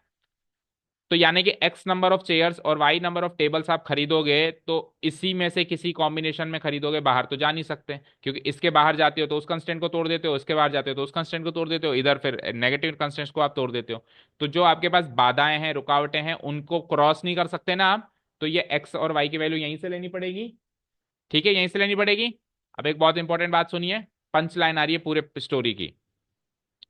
आपको इस 250x और 500y की मैक्सिमम या मिनिमम वैल्यू जो भी चाहिए, जैसे इस केस में आपको मैक्सिमम चाहिए, किसी में आपको मिनिमम भी चाहिए होती है, वो मैक्सिमम या मिनिमम वैल्यू इस पॉलीगन के किसी न किसी वर्टेक्स पे ही मिलेगी, बीच में नहीं मिलेगी। यानी कि आपको इस फिजिबल रीजन का एक एक पॉइंट नहीं चेक करना, ओनली वर्टिसेस चेक करने। चार जरूरी नहीं है चार हो, पेंटागन भी बन जाए, हेक्सागन भी बन जाए, पांच छह जितने भी कोने बनते हैं, कॉर्नर पॉइंट्स बोल लो या फिर वर्टिसेस बोल लो, उसी पर ही चेक करनी है। तो उसी पर ही चेक करनी है, तो इन चारों के कोऑर्डिनेट्स चाहिए होंगे। अब जब जैसे चार कॉर्नर पॉइंट्स मिले या पांच मिले, उसमें से 2 से 3 कॉर्नर पॉइंट्स तो ऐसे होंगे जो देखते ही पता चल जाएंगे कि इसके वर्टिसेस, इसके कोऑर्डिनेट्स ये हैं। जैसे कि एक इसका तो आपको पता चल ही रहा है ना, ये ओ ले लो, उसको ओरिजिन को तो ओ लेते ही हैं हम, है ना। लेट से इसको ए ले लो, इसको ले लो बी, और इसको ले लो सी। तो आपको ओ ए और सी के तो कोऑर्डिनेट्स देखते ही पता चल रहे हैं, इसके कोऑर्डिनेट्स बताओ, और सी के बताओ। 100, बस प्रॉब्लम है एक बी के कोऑर्डिनेट साफ साफ नहीं पता चल रहे, और वो भी आप ध्यान से देखो तो इस क्वेश्चन इसमें पता चल रहे हैं, देखो 80, 20। लेकिन सपोज करो कि नहीं पड़े पता, इतनी साफ साफ बीच में आ गया, कोई इंटरसेक्शन बीच में हो रहा है, कहीं बीच में हो रहा है तो नहीं पता चल रहा है कि 80,20 है या क्या, तो क्या करोगे? तो क्या करोगे इनका कोऑर्डिनेट्स निकालने के लिए, जो बीच में कहीं इंटरसेक्टेड है उसके कोऑर्डिनेट्स निकालने के लिए क्या करोगे? क्लास 10th पे वापस आ जाओगे। क्लास 10th पे वापस आ जाओगे, इधर देखो, ये वाली लाइन और ये वाली लाइन का इंटरसेक्टिंग पॉइंट ही तो निकालना है। कैसे निकालते थे? Substitution method, elimination method, cross multiplication method, और चौथा यही तरीका था ग्राफिकल मेथड। चौथा यही तरीका था ग्राफिकल मेथड। यूनिक सॉल्यूशन निकाल लो, वो जहां पे टकराएंगे वही तो यूनिक सॉल्यूशन होगा। बोलो, बताओ दो इक्वेशंस क्या है, रफली करके देखो। एक्स प्लस 2y है इक्वल टू 120, और दूसरा क्या है, x plus y equal to, बोलो, 100। सब्स्टिट्यूशन मेथड करो या एलिमिनेशन कर दो, चलो एलिमिनेशन कर दो, तो ये 2x + 2y हो गया। 2x + 2y इक्वल टू 200, इसमें से इसको घटा दो, तो 2x - x, 2y - 2y cut गया, 200 में से 120 गए तो 80। x की वैल्यू 80 आप कहीं भी पुटअप कर लो, यहाँ पुटअप कर लो, तो यहाँ से y की वैल्यू 20। तो आपके यूनिक सॉल्यूशन क्या मिला, 80,20। अब ग्राफिकल मेथड में यहाँ तो साफ साफ दिख रहा था, लेकिन ना नहीं दिखे, वहां पे ये काम करना है, कर दोगे? कर दोगे? तो आप ऐसे मान के चलना, अगर 5 कॉर्नर पॉइंट्स हैं तो एक पॉइंट में आपको ये काम करना पड़ेगा, क्योंकि इंटरसेक्शन इतनी आसानी से 80,20 पे नहीं दिखाई देगा, वहां पे बीच में कहीं दिखाई देगा। तो वो 81,19 भी हो सकता है, वो 82,18 भी हो सकता है। अब 82,18 इतनी साफ साफ ग्राफ में दिख जाएगा क्या? नहीं दिखेगा ना, तो ये काम करना पड़ेगा एग्जैक्ट निकालने के लिए। और बाकी जो कुछ कॉर्नर पॉइंट्स हैं वो साफ साफ दिखाई देंगे, जैसे ये साफ साफ दिखाई दे रहा है, ये साफ साफ दिखाई दे रहा है, ये साफ साफ। कुल मिला के 4 कॉर्नर पॉइंट्स मिल गए आपको। बोलो, अब आप एक काम करें, ये 4 कॉर्नर पॉइंट्स 1 बाय 1, इसमें, इसमें, इसमें और इसमें पुटअप करें। जो सबसे बड़ी वैल्यू वो उसकी मैक्सिमम वैल्यू है, जो सबसे छोटी वैल्यू वो उसकी मिनिमम वैल्यू, वही एब्सोल्यूट मैक्सिमम एब्सोल्यूट मिनिमा वाला प्रॉब्लम। ठीक है, तो लास्ट में जाते जाते हम क्या करते हैं, जो मैंने कहा था ना फिर 90% काम हो गया, तो आखिरी के 10% काम में हम ये काम करेंगे कि हम एक टेबल बनाएंगे, यहाँ पे तो हम लिखेंगे कॉर्नर पॉइंट्स। इसके हम दो पार्ट्स लगाएंगे, एक तो लगाएंगे हम कॉर्नर पॉइंट्स, और एक हम लगाएंगे ऑब्जेक्टिव फंक्शन। क्या है हमारा ऑब्जेक्टिव फंक्शन? 250x + 500y। हमारे पास कितने कॉर्नर पॉइंट्स मिले इस केस में? बोलो, 4। पहला क्या था? 0,0। दूसरा क्या था? तीसरा 80, 20। चौथा 100,0। फाइन। एक एक करके पुटअप करो इस ऑब्जेक्टिव फंक्शन में। 0,0 पुटअप करोगे तो जेड की वैल्यू 0 ही आएगी, है ना। और 0,60 पुटअप करो तो ये तो 0 हो गया। 60 × 500 करो, कितना आया? 30,000। तो यहाँ से 30,000 रुपये का मुनाफा हो रहा है। ठीक है, इस वाले सॉल्यूशन को लेने से, कि अगर आपने 0 तो चेयर्स खरीदी, चेयर्स खरीदी नहीं, और 60 के 60 आपने क्या खरीद ली, टेबल खरीद ली, तो आपको वहां से 30,000 का मुनाफा होगा। होगा? समझ आ रहा है? बोलो, समझ आ रहा है ना। चलो तीसरा केस अगर चूज करता हूं, 80 तो मैं चेयर्स खरीदूं, तो 80 × 250 करना जल्दी से। 25 अठे 200, 200 तो 20,000 तो यहाँ से मिले, और 20 × 50 10,000 वहां से मिले, तो यहाँ से भी 30,000 हो रहे हैं, यहाँ से भी 30,000 हो रहे हैं। ठीक है, आगे बढ़ो। और 100 अगर मैं ये खरीद लूं तो यहाँ से 25,000 हो रहे हैं। ओके, ये 30,000 30,000 दोनों सही है, एक बार फटाफट चेक करो। सही है, 0,68। अब सुनो, अब अगेन कहानी में ट्विस्ट आ चुका है। तो यहाँ पे बार बार ट्विस्ट आता है। क्यों ट्विस्ट आया? क्योंकि मैक्सिमम वैल्यू 2 पॉइंट्स पे मिल रही है। मैक्सिमम वैल्यू क्या मिल रही है? पहले तो वो वाला केस ले लो जब एक ही पॉइंट पे मिले। फॉर एग्जाम्पल, इसको 30 की जगह मैं 29 कर देता हूं एक, या फिर इसको नहीं, उसको कर देता हूं 29, है ना। अगर ऐसा होता कि ये 0, 29, 30 और 25 आता, तो मेरा आंसर ये होता कि सर मैक्सिमम प्रॉफिट आपको इधर मिलेगा जब आप 80 तो चेयर खरीदोगे और 20 आप टेबल्स खरीदोगे। हो गई आपकी लीनियर प्रोग्रामिंग प्रॉब्लम सॉल्व। सवाल ये था कि कितनी चेयर्स खरीदें, कितनी टेबल्स खरीदें कि कंस्टेंट्स को फुलफिल करते हुए मैक्सिमम प्रॉफिट मिले। तो आंसर आ जाता है कि मैक्सिमम प्रॉफिट 30,000। लेकिन वही है ना कि मैक्सिमम वैल्यू तो एक होती है, लेकिन पॉइंट ऑफ मैक्सिमम एक से ज्यादा हो सकते हैं। तो अगर वो 29 और ये 30 होता तो पॉइंट ऑफ मैक्सिमम भी एक होता, मैक्सिमम वैल्यू भी एक होता, लेकिन ऐसा है नहीं। हमारे केस में क्या है, दोनों में 30-30 हजार मिला है हमको। तो हमारी मैक्सिमम वैल्यू तो 30,000 है, लेकिन पॉइंट्स है हमारे दो। तो क्या आंसर मार्क करोगे प्रियांशु, बताओ। इस सिचुएशन में आप क्या आंसर मार्क करोगे? लेट्स से एग्जाम में आपके सामने ये वारदात हो गई, अब आपका आंसर क्या होगा? 0,60 होगा। क्या 80,20 होगा? मैक्सिमम प्रॉफिट तो 30,000 है, लेकिन वो तो ये पूछ रहा है कितनी चेयर और कितनी टेबल खरीदूं। तो आप ये आंसर दोगे कि 0 चेयर और 60 टेबल खरीदो, या आप ये आंसर दोगे 80 टेबल और 20 चेयर खरीदो, या आप मतलब किस तरीके से लिख के आओगे कि दो तरीके हैं मैक्सिमम प्रॉफिट लेने के, इस तरीके से लिख के आओगे? हम्म।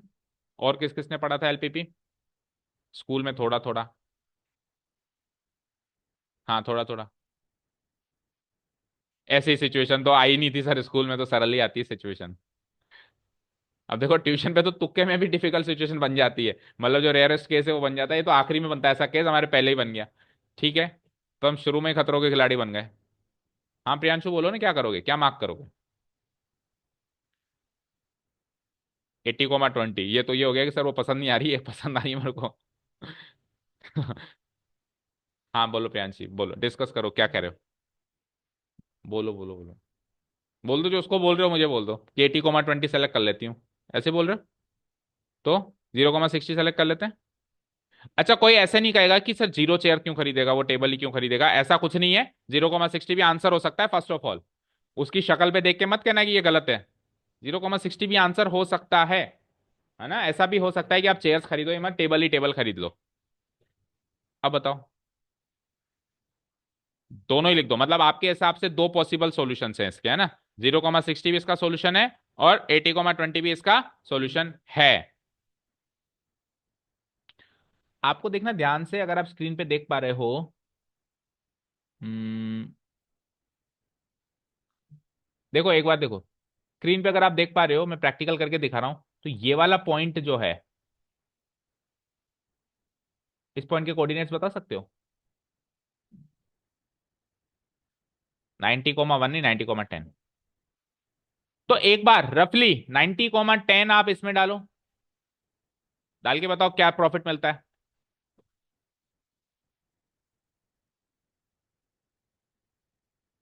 22,500 ही मिला क्या?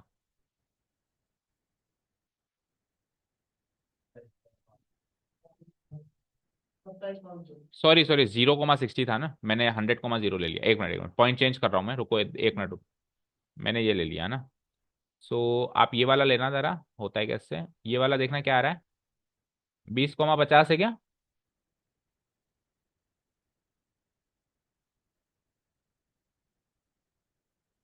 30,000। तो आप तो कह रहे थे 30,000 दो ही सिचुएशन में मिलता है, मैंने तो एक तीसरी सिचुएशन में भी ला दिया वही 30,000, तो प्रॉफिट तो 30,000 फिक्स है मैक्सिमम, लेकिन सिचुएशन तीसरी भी पॉसिबल है, और तो और चौथी भी पॉसिबल है, और तो और पांचवी भी पॉसिबल है। तो इस कहानी से का क्या सार बना, कि मैक्सिमम और मिनिमम वैल्यू या तो एक पॉइंट पे मिलेगी, और या फिर इनफाइनाइट पे मिलेगी, दो पे नहीं मिलती कभी। अगर दो पे मिल रही है दैट मीन्स और भी पॉइंट्स मौजूद हैं।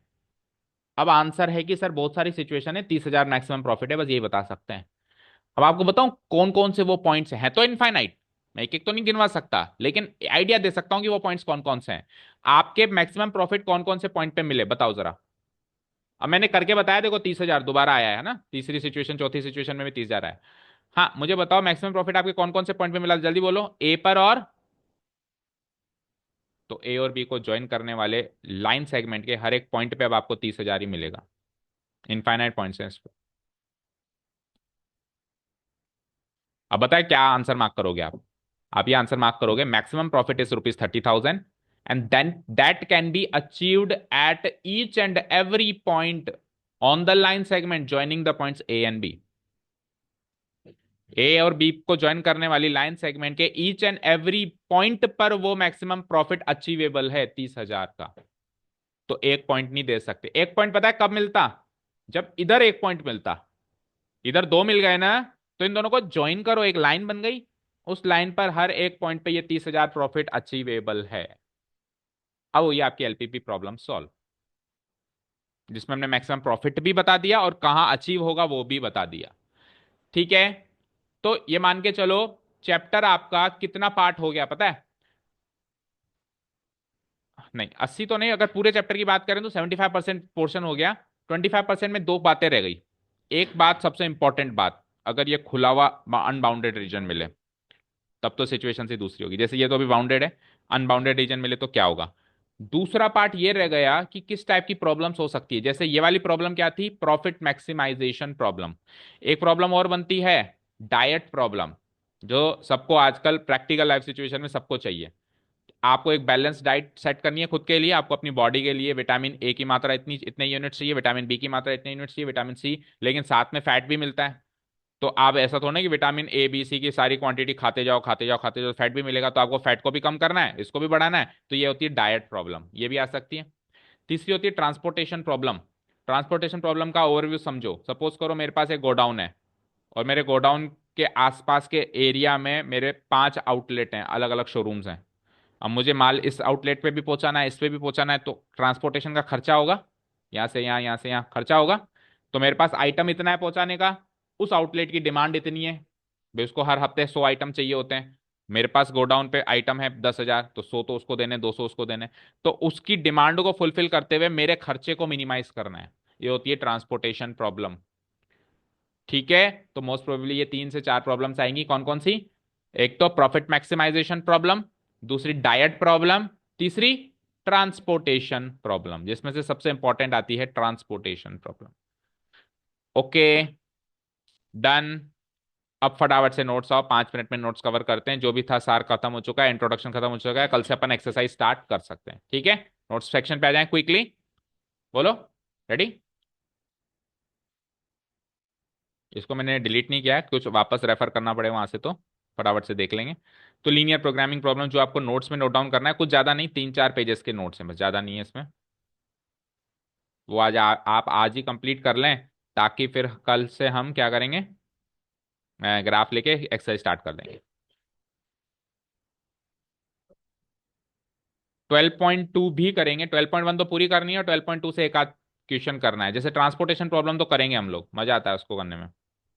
ठीक है, जैसा कि मैंने कहा, अगर अपन 12.2 के क्वेश्चन कर रहे हैं तो 12.1 के तो ऑटोमेटिक कवर हो रहे हैं ना, क्योंकि यहाँ पे अपने वर्ड, अभी अपन ने वर्ड प्रॉब्लम सॉल्व करी।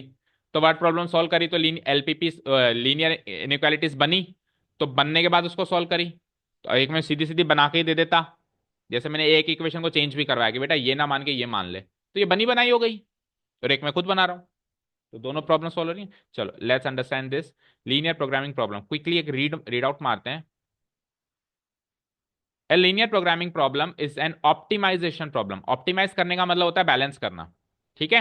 विच डील्स विथ मैक्सिमाइजिंग और मिनिमाइजिंग, बातें नहीं, विच डील्स विथ मैक्सिमाइजिंग और minimising a linear function subject to some given constraints, जिसको हम रिस्ट्रिक्शंस बोलते हैं, in the form of linear equations और इनइक्वालिटी। समझ आया? लीनियर प्रोग्राम एक ऐसी ऑप्टिमाइजेशन प्रॉब्लम है जिसमें किसी ना किसी को मैक्सिमाइज या मिनिमाइज करना होता है। किसको करना होता है? एक लीनियर फंक्शन को करना होता है, सब्जेक्ट टू मतलब गिवन कंडीशंस को मद्देनजर रखते हुए, गिवन कंस्ट्रेंट्स या रिस्ट्रिक्शन को मद्देनजर रखते हुए। कुछ इंपॉर्टेंट टर्मिनोलॉजी, सबसे पहले ऑब्जेक्टिव फंक्शन। बताओ क्या होता है ऑब्जेक्टिव फंक्शन, बताते जाओ। वो लीनियर फंक्शन जिसको मैक्सिमाइज या मिनिमाइज करना है, उसको लेटर जेड से डिनोट कराओ। तो objective function is the given linear function which has to be maximise और minimise, it is denoted by letter Z. आगे बढ़ो। लीनियर कंस्टेंट्स क्या होते हैं? वही रिस्ट्रिक्शंस जिसको मद्देनजर रखते हुए उसको मैक्सिमाइज या मिनिमाइज करना है, राइट? क्योंकि देखो, मेरे को प्रॉफिट मैक्सिमम चाहिए, तो मेरा एक मन कहेगा कि मैं 1 लाख तो चेयर खरीद लेता हूँ, और 2 लाख टेबल खरीद लेता हूँ, बहुत सारा पैसा ही पैसा होगा, है ना। बट उसको खरीदने के पैसे और उसको रखने की जगह, है ना। तो ये सारे कंस्टेंट्स हैं। तो देखो क्या कह रहा है, द लीनियर इक्वेशन भी हो सकती है और इनइक्वालिटी, मोस्टली तो इनइक्वालिटीज होती है, लेकिन इक्वेशन भी शामिल कर लिया हमने। Which act as a restrictions और गाइडलाइंस, गाइडलाइंस मतलब इनको मद्देनजर रखते हुए काम करना है आपको ना। Subject to which the given objective function is to be maximise और minimise are called the linear constants of the given LPP. Given LPP की लीनियर कंस्टेंट्स कहलाएंगी, जिनको मद्देनजर रखते हुए आपको उस गिवन ऑब्जेक्टिव फंक्शन को मैक्सिमाइज या मिनिमाइज करना है। नॉन नेगेटिव कंस्टेंट डाइज में मिलेंगे और सब में मिलेंगे।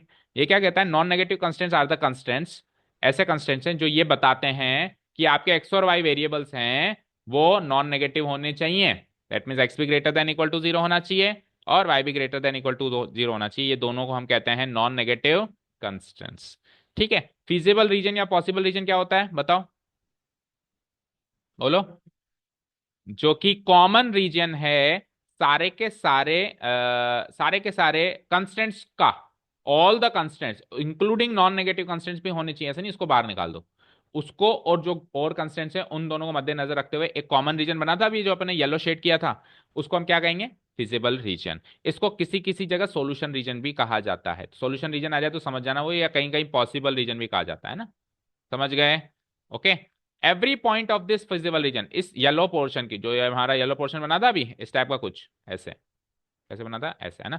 तो इस येलो पोर्शन का हर एक पॉइंट फिजिबल सॉल्यूशन माना जाएगा। भाई वो फिजिबल रीजन है ना। अब ये आधे एक नंबर के एमसीक्यूज बनते हैं इन टर्मिनोलॉजी पे कहीं ना कहीं, फिर क्या होता है बच्चे को इनका मीनिंग ही पता नहीं होता, सर फिजिबल सॉल्यूशन क्या होता है पता ही नहीं है। ठीक है ना? तो फिजिबल रीजन के अंदर हर एक पॉइंट का मतलब ये लाइन के ऊपर का पॉइंट भी है इसमें और अंदर का पॉइंट भी है। ठीक है, इसको हम फिजिबल सॉल्यूशन कहेंगे। इनफिजिबल रीजन ऑब्वियस बात है, जो बच गया इधर इधर इधर इधर इधर जो बच गया वो क्या कहलाएगा? क्या कहलाएगा? इनफिजिबल, मतलब इम्पॉसिबल रीजन। ठीक है ना? The region other than the feasible region is called infeasible region. Note में बस यही लिखा हुआ है कि लाइन के ऊपर भी पॉइंट्स भी ले लेना, उनको मत छोड़ना। All the points within and on the boundaries, within मतलब अंदर और बाउंड्रीज के ऊपर of the feasible region are said to be feasible solution subject to the given constraint in LPP. Done. यानी कि ये नोट बस इसीलिए लिखा गया है कि कहीं आप लाइन के ऊपर के पॉइंट्स को मत छोड़ देना, वो भी फिजिबल सॉल्यूशंस हैं, क्योंकि आपको कंस्ट्रेंट्स हमेशा इक्वालिटी के साथ मिलेंगे, लेस देन और इक्वल टू, ग्रेटर देन और इक्वल टू। ठीक है, आगे बढ़ो। अब आ जाओ ऑप्टिमल सॉल्यूशन। ऑप्टिमल सॉल्यूशन जो हमने फाइनल आंसर निकाला है क्या, सी ले लो बी सी ले लो, इसको कहते हैं ऑप्टिमल सॉल्यूशन, फाइनल सॉल्यूशन। ठीक है, ऑप्टिमल सॉल्यूशन मतलब जो कंस्ट्रेंट्स को भी बैलेंस कर रहा हो और ऑब्जेक्टिव फंक्शन को मैक्सिमाइज करने के पर्पस को भी फुलफिल कर रहा हो, उसको कहते हैं ऑप्टिमल सॉल्यूशन। ओके। अच्छा, linear programming problem, linear equations या लीनियर इनइक्वालिटीज, जो हम 2-3 सालों से चीजें पढ़ रहे हैं, ये डायरेक्ट कनेक्ट होता है हमारी रियल लाइफ से। बाकी कनेक्ट होना हो, पता नहीं कैलकुलस कभी जिंदगी में काम आएगी नहीं आएगी, पता नहीं ट्रिग्नोमेट्री काम आएगी नहीं, ये जरूर काम आती है अगर आप इसको अच्छे से यूज करो। अब आप खुद सोचो, आगे चल के बिजनेस करो, कुछ भी करो, बिजनेस मत करो, घर में भी ये प्रॉब्लम आ सकती है कि इतने पैसे हैं और ये फर्नीचर खरीदना है। तो ऐसी इस टाइप की सिचुएशन हमारे रियल लाइफ सिचुएशन में डायरेक्ट कनेक्ट होती हैं, तो ये रियल लाइफ प्रॉब्लम्स हैं। ठीक है। Any point in the feasible region which gives the optimal value, optimal value का मतलब होता है मैक्सिमम या minimum value of the given objective function is called the optimal solution to the given LPP. कोई भी फिजिबल, पहली चीज feasible region का ही पॉइंट होना चाहिए, उसके बाहर का तो ले ही नहीं सकते आप। ऐसा पॉइंट फिजिबल रीजन का जो गिवन ऑब्जेक्टिव फंक्शन की मैक्सिमम या मिनिमम वैल्यू दे, उसको ऑप्टिमल सॉल्यूशन कहते हैं। और ऐसा पॉइंट जनरली हमको कॉर्नर पॉइंट पे ही मिलेगा। अब जनरली इसलिए लगा दिया क्योंकि 1% चांस है कि ना भी मिले, वो तब मिलता है जब अनबाउंडेड रीजन होता है। ठीक है, इसलिए जनरली वर्ड लगाना जरूरी है यहाँ पे, है ना? जनरली हमको वो जो ऑप्टिमल सॉल्यूशन है जिसकी तलाश है वो कहाँ मिलेगा? कॉर्नर पॉइंट्स पे मिलेगा। और हमारा फिजिबल रीजन भी एक और चीज याद रखना, कॉन्वेक्स पॉलीगन बनेगा। What you understand by convex and concave polygon? नहीं पता? बताओ, बोलो Ronit. No one knows. 7th class की बुक में पढ़ाया जाता है, दो तरीके के पॉलीगन्स होते हैं, कॉन्वेक्स और कॉनकेव। शर्म करो थोड़ी। एंगल्स हम तो नंबर ऑफ साइड्स पे डिपेंड करता है, क्वाड्रिलेटरल है तो 360 डिग्री, बाद में आप 180 जोड़ते जाओ, ट्राइंगल का 180, क्वाड्रिलेट का 360, 180 180 जोड़े जाओ, pentagon hexagon, sum of angles की बात नहीं है। चलो देखो, अभी जो हमने पॉलीगन बनाया था वो कॉन्वेक्स था, क्योंकि उसका हर एक एंगल 180 से छोटा था, 180 से छोटा था। लेकिन ऐसा पॉलीगन भी होता है जिसमें एंगल 180 से बड़ा हो।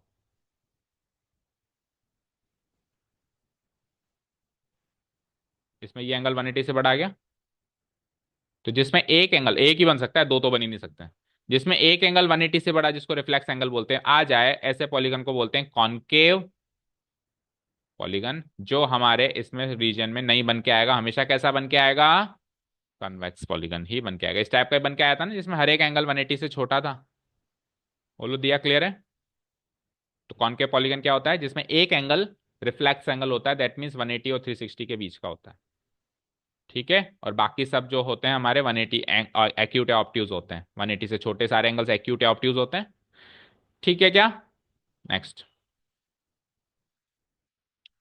अब हमको एलपीपी सॉल्व करने के लिए एक्चुअली करना क्या है, कैसी अपने को क्या बोलते हैं उसको, एल्गोरिदम यूज करना है। पहले क्या करें, बाद में क्या करें, बाद में क्या करें। तो अभी प्रॉब्लम हमने सॉल्व करी, तो अब आप खुद बताएंगे क्या क्या करना है। ठीक है, पढ़ते हैं और बताते जाते हैं और समझते जाते हैं। हाँ जाओ। इन ए LPP some constraints including non-negative constraints along with an objective function are given which is to be optimized, बोले तो maximize या minimize। ये तो प्रॉब्लम आ गई। एक एलपीपी में क्या गिवन होता है, कुछ कंस्टेंट्स गिवन होते हैं, उनमें नॉन नेगेटिव कंस्टेंट्स भी शामिल होते हैं, और एक ऑब्जेक्टिव फंक्शन गिवन होता है जिसको ऑप्टिमाइज करना होता है। ऑप्टिमाइज करने का मतलब या तो उसको मैक्सिमाइज करना होता है या फिर मिनिमाइज करना होता है। ये तो हो गई प्रॉब्लम। अब अपने को क्या करना है, we follow the following steps to solve an LPP. What are the steps, let me see. पहला स्टेप तो आपको पता है, कंस्टेंट्स को उठाओ जितने भी हैं और सबके इनइक्वालिटी ग्राफ्स बनाओ, मतलब वो सॉल्यूशन रीजन बनाओ। Draw the inequality graphs of the given constant. हमने भी सबसे पहला स्टेप यही किया था, क्या बताओ। अब आप ये मत कहना कि सर पहले तो अपन ने इनइक्वालिटी बनाई थी। ये स्टेप्स हैं इनइक्वालिटी बनने के बाद। अब क्या करना है, उससे बनने से पहले तो अपने को वर्ड प्रॉब्लम को एलपीपी में कन्वर्ट करना है, वो तो एक अलग बात हो गई। एलपीपी में कन्वर्ट हो गई प्रॉब्लम। अब क्या करना है, तो अब आपको सबसे पहले जितने भी कंस्ट्रेंट्स हैं, जितने भी 2 हैं, 3 हैं, 4 हैं, 10 हैं, सबके इनइक्वालिटी ग्राफ्स बनाने हैं। बना दिया। फिर उनका एक कॉमन रीजन निकालना है जो इसकी उसकी इसकी सबकी बात मानता हो, जिसको अपन क्या कह रहे हैं, फिजिबल रीजन। और वो जनरली कैसा निकल के आएगा, कॉन्वेक्स पॉलीगन निकल के आएगा। फिर आप उस फिजिबल रीजन के कॉर्नर पॉइंट्स डिसाइड करेंगे। जैसे अभी हमारे 4 कॉर्नर पॉइंट्स मिले थे, बोलो। अगर मान लो अनबाउंडेड रीजन है तो भी कुछ कॉर्नर पॉइंट्स मिलेंगे, ऐसा नहीं कि उसमें कॉर्नर पॉइंट्स नहीं मिलेंगे। लेट्स से हमारा रीजन ऐसा बनता है, ऐसे, ऐसे और ऐसे, नहीं ऐसे नहीं, ऐसे, ऐसे, ऐसे और ऐसे। तो अब ये जो है ओपन रीजन है ना, बाउंडेड रीजन नहीं है। लेकिन बाउंडेड रीजन नहीं है तो भी कॉर्नर पॉइंट्स तो है ना बेटा। देखो मान लो ये वाई एक्सिस है और ये एक्स एक्सिस है, तो कॉर्नर पॉइंट्स कौन कौन से, देखो, एक ये रहा, एक ये रहा, एक ये रहा, 3 तो फिर भी मिल गए, चौथा नहीं मिला। तो कॉर्नर पॉइंट्स आपको, फिजिबल रीजन के कॉर्नर पॉइंट्स आपको अनबाउंडेड रीजन में भी मिलेंगे और बाउंडेड में भी मिलेंगे। ऐसा मत कहना कि अनबाउंडेड में तो कोई कॉर्नर पॉइंट ही नहीं मिलेगा। चाहे से एक ही मिले, चाहे से 2 ही मिले, लेकिन कॉर्नर पॉइंट तो आपको वहां पर भी मिलेंगे। ठीक है, आगे बढ़ते हैं। अब फाइनली हमको क्या करना है, जेड की वैल्यू निकालनी है सारे के सारे कॉर्नर पॉइंट्स में। फाइनली आपको क्या करनी है, जेड की वैल्यू निकालनी है सारे के सारे कॉर्नर पॉइंट्स पर। और उनमें से जो सबसे बड़ी वैल्यू, लार्जेस्ट वैल्यू मिले उसको कैपिटल एम से डिनोट कर दो, और जो सबसे छोटी वैल्यू मिले उसको स्मॉल एम से डिनोट कर दो। यहां तक क्लियर है। अब हमारा काम तो यहीं पे खत्म हो गया, लेकिन स्टेप्स यहां पे खत्म नहीं होते। स्टेप्स यहां पे खत्म नहीं होते। जैसे कि हमारी जेड की वैल्यू मैक्सिमम क्या मिली थी हमारे केस में, कोई बताएगा। 30,000। और मिनिमम क्या मिली थी, 0। तो हमारा कैपिटल एम क्या हो गया, 30,000, बोलो। और हमारा स्मॉल एम क्या हो गया, 0। अब स्टेप नंबर 4 सुनिएगा ध्यान से। हमारा काम तो यही खत्म हो गया। पता है क्यों खत्म हो गया, क्योंकि हमारा रीजन बाउंडेड था। अब पांचवा स्टेप ये यही कहेगा कि अगर आपका रीजन बाउंडेड है ना तो आपका काम खत्म हो चुका है, लेकिन अनबाउंडेड है ना तो फॉलो स्टेप नंबर 6। देखो, पांचवा पॉइंट क्या कहता है कि अब आप चेक करो। हालांकि चेक तो पहले ही हो जाता है, दिख जाता है आंखों से, है ना। लेकिन ये कहने का मतलब ये कि ये 4 स्टेप्स तो फॉलो करने हैं, चाहे रीजन बाउंडेड हो या अनबाउंडेड हो। अब आप ये चेक करो आपका रीजन बाउंडेड है या, बहुत 5% चांस मानता हूं मैं आपका ये केस बनेगा, 95% ये बनेगा, है ना।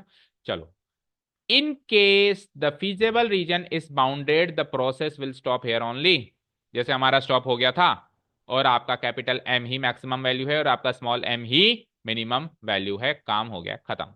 Now the largest and the smallest value calculated at among the all the corner points above, that is capital M and small m, are respectively the maximum and minimum value of z subject to the given constraints of the LPP। क्या पढ़ा आपने, कि अब इस situation में जब आपका reason bounded बने तो आपने जो एम और एम निकाले, स्मॉल एम और कैपिटल एम, यही आपके मैक्सिमम और मिनिमम वैल्यूज हैं। आपको जो पूछिए वो आप मार्क कर दो, मैक्सिमम पूछिए मैक्सिमम मार्क कर दो, मिनिमम पूछी है मिनिमम मार्क कर दो। बट प्रॉब्लम तो आएगी, प्रॉब्लम तो आएगी अगर ये रीजन कैसा निकलेगा, अनबाउंडेड। इस 5th पॉइंट का अगला पड़ाव सुनो। बट इन केस, दुआ ही करना कि ये ना हो, but in case feasible region is unbounded. अच्छा सुनो, याद रखना 12.2 कटी है, अनबाउंडेड रीजन नहीं कटा है। कोई मान रहा हो कि अनबाउंडेड हमारे कोर्स से बाहर है, बहुत बड़ी गलतफहमी लेके घूम रहा है वो। रीजन अनबाउंडेड मिल सकता है, कटा क्या है, 12.2। 12.2 का मतलब वर्ड प्रॉब्लम्स, तो बनी बनाई एलपीपीस मिलेगी ना, तो उसमें अनबाउंडेड रीजन मिल सकता है। तो ध्यान से सुनो अब क्या करना है। Then follow step number 6। तो स्टेप नंबर 6 तो ओनली एंड ओनली तभी फॉलो होगा जब अनबाउंडेड है, नहीं तो स्टेप नंबर 6 फॉलो नहीं होगा, हमारा प्रोसेस वहीं पे स्टॉप हो चुका है। अब क्या है ये स्टेप नंबर 6, ध्यान से सुनो। अब स्टेप नंबर 6 में आप पहले ये डिसाइड करो आपको मैक्सिमम चाहिए या मिनिमम, दोनों के अलग अलग प्रोसेस हैं। लेट्स से मुझे मैक्सिमम चाहिए, हमको ये चेक करना है कि जो एम है ना, ये मैक्सिमम है या नहीं है। दिख तो रहा है मैक्सिमम है, 30,000 सबसे ज्यादा है तो सही, बट अब डाउट है, ये हो भी सकता है और नहीं भी हो सकता है। अगर रीजन बाउंडेड है तो यही मैक्सिमम है, लेकिन रीजन अनबाउंडेड है तो ये 30,000 मैक्सिमम बोलो हो भी सकता है, और ऐसा भी हो सकता है कि ये मैक्सिमम है। ऐसा नहीं है कि अब ये होगा ही नहीं, हो सकता है, मतलब डाउट आ गया इस पे। अनबाउंडेड में डाउट आ जाएगा, बाउंडेड में कोई डाउट नहीं। अब इस डाउट को क्लियर कैसे करें कि है या नहीं है। To check whether capital M is the maximum value of Z, एक इनइक्वालिटी ग्राफ और बनेगा बस लास्ट। वो इनइक्वालिटी ग्राफ कैसा होगा? इनइक्वालिटी ग्राफ में आपको एलएचएस आरएचएस डिसाइड करना है। एलएचएस में आप रखोगे ऑब्जेक्टिव फंक्शन, आरएचएस में आप रखोगे जो आपकी 30,000 वैल्यू आई है यानी कैपिटल एम, और इनके बीच में आप ग्रेटर देन का साइन लगाओगे मैक्सिमम के लिए, और चेक करना अगर मिनिमम के लिए चेक करना, बी पार्ट अभी मिनिमम के लिए चेक करने का आएगा, उसमें आप यहीं पे क्या लगा दो है, लेस देन लगा दोगे। यहाँ पे इंपॉर्टेंट बात यह है कि आप इक्वल टू का साइन अब की बार नहीं लगाएंगे। इक्वल टू का साइन केवल कंस्टेंट्स में लगेगा। ये जो दोबारा में एक तीसरी इनइक्वालिटी बना रहे हैं, इसमें इनइक्वालिटी का साइन नहीं लगेगा। ठीक है, ये स्ट्रिक्ट इनइक्वालिटी होगी। दो होती है ना, स्ट्रिक्ट इनइक्वालिटी, और दूसरी कौन सी होती है, नाम याद नहीं आ रहा अभी। एक तो होती है स्ट्रिक्ट, और एक जिसमें अपन इक्वलिटी का साइन लगा सकते हैं। इसमें तो नहीं लगा सकते, उसमें लगा सकते, चलो अभी नाम याद नहीं आ रहा। ठीक है, तो ये स्ट्रिक्ट इनइक्वालिटी होगी। ओके, हाँ जी। ये तो आप इधर फंक्शंस की बात चले गए, ये क्लास 11th की 6 चैप्टर में है स्ट्रिक्ट इनइक्वालिटी एंड ऐसे ही कुछ है, स्लोप लो, ऐसे कुछ ऐसे वर्ड है यार। यहां तक अटक गया, मुंह पे नहीं आ रहा बस अभी। ठीक है, अभी चेक कर लेंगे, चलो एनीवेज आ जाओ इधर आओ। तो अब क्या करना है साहब, आपको एक इनइक्वालिटी और बनानी है। तो जैसे आप ये इनइक्वालिटी बनाएंगे, तो जैसे मान लो इनइक्वालिटी बन गई, तो इसका भी कुछ ना कुछ सॉल्यूशन रीजन आया होगा। जैसे हमारे एग्जांपल में इनइक्वालिटी क्या बनेगी, ऑब्जेक्टिव फंक्शन क्या था बताना, 250x बोलो प्लस 500y, और मिनिमम मैक्सिमम को चेक करना है, तो ग्रेटर देन का साइन लगाओ, और मैक्सिमम प्रॉफिट क्या है 30,000। इसको थोड़ा और शॉर्टन करो, तो किससे काट सकते हो आप, सीधे 250 से ही काटो। x प्लस 2y ग्रेटर देन 250 एकम 250, 50 से 500, 250 दूनी 500, 120, राइट। तो ये एक तीसरी इनइक्वालिटी और बन गई। तो ये बन गई तो इसका भी ग्राफ बनेगा, बोलो बनेगा। अब इसका जो ग्राफ बनेगा, उसके लेफ्ट राइट में वापस चेक करो। अब सुनना जो मैं कह रहा हूं, इसके लेफ्ट राइट में तो चेक हो जाएगा ना, वही ओरिजिन पुटअप करके, भाई ओरिजिन उसको सेटिस्फाई कर रहा है तो लेफ्ट साइड वाला सॉल्यूशन रीजन है, अदरवाइज नहीं है।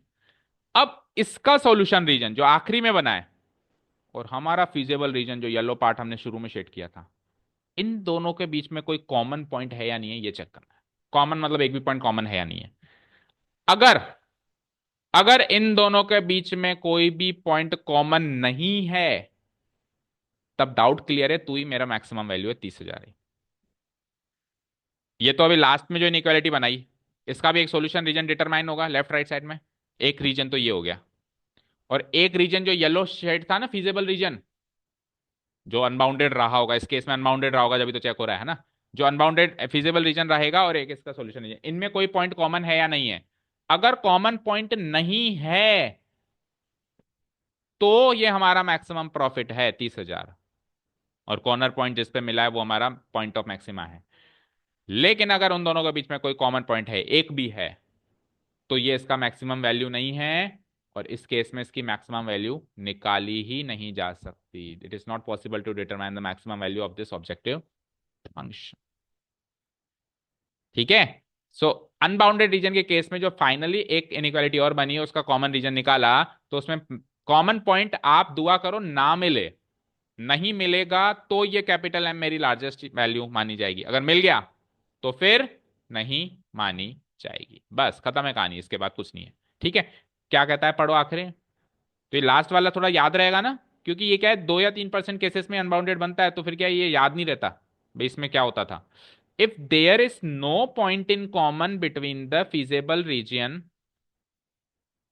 And the solution set determined by the inequality this, इस इनइक्वालिटी का जो सॉल्यूशन सेट है और जो पहले फिजिबल रीजन था इनके बीच में कोई पॉइंट कॉमन नहीं है, तब तो कैपिटल एम को ही मैक्सिमम वैल्यू कहेंगे, जिसपे डाउट क्रिएट हुआ था वो क्लियर हो गया कि भैया तू ही मैक्सिमम वैल्यू है। ठीक है, but subject to the given constraints लिख ही देंगे।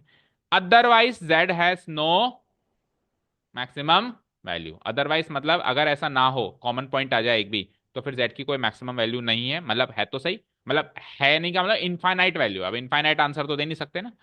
अब बी पार्ट क्या है कि यही काम अगर मिनिमम के लिए चेक करना हो तो बस इनइक्वालिटी ग्राफ में लेस देन लगा देना। मान लो अभी मेरा जैसे जीरो आया था एम की वैल्यू, मुझे चेक करना है कि एम इक्वल टू जीरो इस फंक्शन की मिनिमम वैल्यू है या नहीं है, क्योंकि रीजन अनबाउंडेड है तो डाउट है, तो डाउट है तो मैं वापस ऑब्जेक्टिव फंक्शन लगाऊंगा और लेस देन जीरो लगा दूंगा। जैसे वहां पे ग्रेटर देन 30,000 लगाया था ना, तो यहाँ पे लेस देन क्या लगा दूंगा, जीरो। जीरो क्यों लगाया, क्योंकि ये वैल्यू एम की वैल्यू जीरो आ रही है।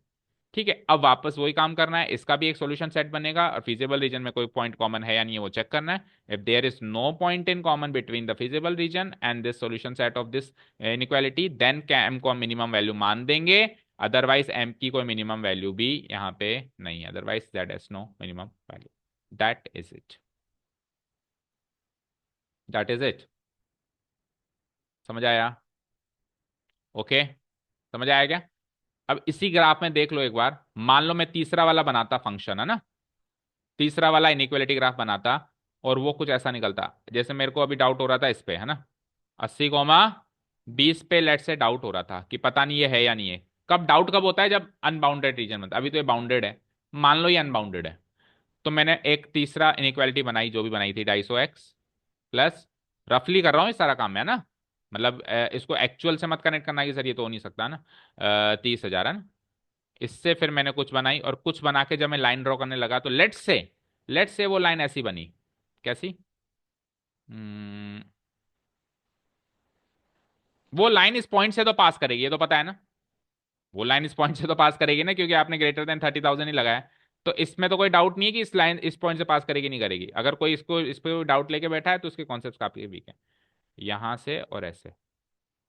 ओके, ये ग्रीन वाली लाइन मेरी फाइनल इनइक्वालिटी बनी है, तो इस ग्रीन वाली लाइन का सॉल्यूशन सेट या तो ये होगा या फिर ये होगा। लेट्स से उसका सॉल्यूशन सेट राइट साइड वाला है, तो मेरा फीजिबल रीजन तो लेफ्ट साइड में था, तो कोई भी पॉइंट कॉमन है क्या ग्रीन लाइन के इधर और मेरे फीजिबल रीजन में, कोई पॉइंट कॉमन है क्या, नहीं है, तो फिर भैया तू ही मेरा सॉल्यूशन फाइनल आंसर है। लेकिन लेट्स से इसका कॉमन, इसका सॉल्यूशन सेट राइट साइड ना आके लेफ्ट साइड आ जाए, तब तो बहुत सारे पॉइंट कॉमन है। ठीक है, बस ये अंतिम काम ये और करना है आपको। ठीक है, कब होगा ये काम, अनबाउंडेड रीजन में। अच्छा, कोई मुझे बताएगा, आप सोच के बताओ, कॉमन सेंस से बताओ कि लास्ट में आपने यहाँ पे इनइक्वालिटी का साइन ही जो है, याद आ गया मुझे, स्लैक इनइक्वालिटी बोलते हैं उसको, स्ट्रिक्ट इनइक्वालिटी और स्लैक इनइक्वालिटी, है ना। तो ये यहां पर हमने इक्वालिटी का साइन जो है, ये क्यों नहीं लगा सकते हम यहाँ पे, सब में तो हम लगा रहे हैं, तो इसमें क्यों नहीं लगा सकते, क्योंकि अगर इसमें भी लगा दिया तो हमेशा ही पॉइंट कॉमन आएगा, क्योंकि अब तो लाइन के ऊपर के पॉइंट्स भी शामिल हो गए, तो लाइन के ऊपर के पॉइंट शामिल हो गए तो 80,20 भी शामिल हो गया, तो 80,20 पहले फिजिबल रीजन में भी तो है, फिर तो हमेशा ही एक पॉइंट तो कॉमन मिल ही जाएगा ना, बोलो। लेकिन जैसे ही मैंने यहाँ पे इनइक्वालिटी हटा दी, तो अभी 80,20 नहीं है इसके सॉल्यूशन सेट में, इसके इधर इधर वाले पॉइंट है, मतलब सॉरी उधर उधर वाले, इस 80,20 के उधर उधर वाले पॉइंट्स जो हैं इसके सॉल्यूशन सेट में, जिसमें 80,20 भी शामिल नहीं है, तो कोई भी पॉइंट कॉमन नहीं मिला ना। तो अगर लास्ट में भी अगर मैं एक इनइक्वालिटी में इसको स्लैक इनइक्वालिटी कर दूं, तो फिर तो हमेशा ही पॉइंट कॉमन मिलेगा, फिर तो दो केस बने ही नहीं ना, कि पॉइंट कॉमन आएगा या नहीं आएगा, ये सवाल ही क्रिएट नहीं हुआ। तो इसलिए लास्ट वाले में इनइक्वालिटी नहीं लगेगी। तो आप कहीं गलती से ये मत कह देना कि सर एक पॉइंट कॉमन आ गया है, ये नहीं आया, ये इसकी इनइक्वालिटी इसके सॉल्यूशन सेट में नहीं है, ये केवल फिजिबल रीजन के ही सॉल्यूशन सेट में है। Is this thing clear to each and every student? ठीक है, करें वाइंड अप आज की क्लास। तो एलपीपी 100% इंट्रोड्यूस हो गया है, और सबसे इंपॉर्टेंट बात है क्वेश्चन के साथ हुआ है, नोट्स विथ क्वेश्चन के साथ, ऐसा नहीं है कि कोई टर्मिनोलॉजी बस पढ़ा दी बेटा ये फिजिबल रीजन होता है, फिर बताया भी है कि ये फिजिबल रीजन होता है, ऑब्जेक्टिव फंक्शन पढ़ा दिया, फिर बताया भी कि ऑब्जेक्टिव रीजन होता है, प्लस एक एल्गोरिथम भी सेट हो गया। अब सारे बच्चे एल्गोरिथम बता सकते हैं क्विकली रफली, पहले क्या करते हैं बाद में क्या करते हैं, सबसे पहले तो आप एलपीपी बनाते हैं, दूसरा स्टेप कंस्टेंट्स के इनइक्वालिटी ग्राफ। कंस्टेंट्स बोले तो सारे कंस्टेंट्स जिसमें नॉन नेगेटिव कंस्टेंट्स भी शामिल है, और नॉन नेगेटिव कंस्टेंट्स का इनइक्वालिटी ग्राफ तो बना बनाया होता है, ग्राफ बनाते एक्स एक्सिस वाई एक्सिस तो ड्रॉ करोगे ना। ठीक है। कंस्टेंट्स का फिर एक कॉमन रीजन जिसको अपन बोलते हैं feasible region, right. Feasible region के corner points, corner points, right. Corner points, corner points के बाद फिर इस कॉर्नर पॉइंट्स पे हमने रखा ऑब्जेक्टिव फंक्शन। और चार कॉर्नर पॉइंट्स मिले, तीन मिले, तो उसमें हमने क्या रखा, हमारा given objective linear polynomial function. अब ऑब्जेक्टिव फंक्शन से हमने डिसाइड की, लेट से इधर आ जाओ, ऑब्जेक्टिव फंक्शन तक आ गए हम, आ गए ऑब्जेक्टिव फंक्शन तक। ये काम तो सब में ही करना है ना। अब ऑब्जेक्टिव फंक्शन के बाद क्या करोगे, यहां से एक कैपिटल एम और एक स्मॉल एम वैल्यू निकालोगे, मैक्सिमम एंड मिनिमम। अब क्या करोगे, अब आप ये देखोगे कि रीजन बाउंडेड है या, अगर रीजन बाउंडेड है इतना करने के बाद तो स्टॉप हो चुका है प्रोसेस यहीं पे, यही कैपिटल, यही मैक्सिमम वैल्यू है और यही मिनिमम वैल्यू है। लेकिन इन केस अगर रीजन बी पार्ट अगर वो अनबाउंडेड मिले तो आपको एक इनइक्वालिटी और बनानी है। वो एक इनइक्वालिटी क्या होगी, जिसमें इधर एलएचएस में तो रहेगा क्या, polynomial function, objective function. Maximum के केस में ग्रेटर देन कैपिटल एम बनानी है, और मिनिमम के केस को चेक करने के लिए, मतलब चेक हो रहा है कि ये है या नहीं है, डाउट को क्लियर कर रहे हैं अपन।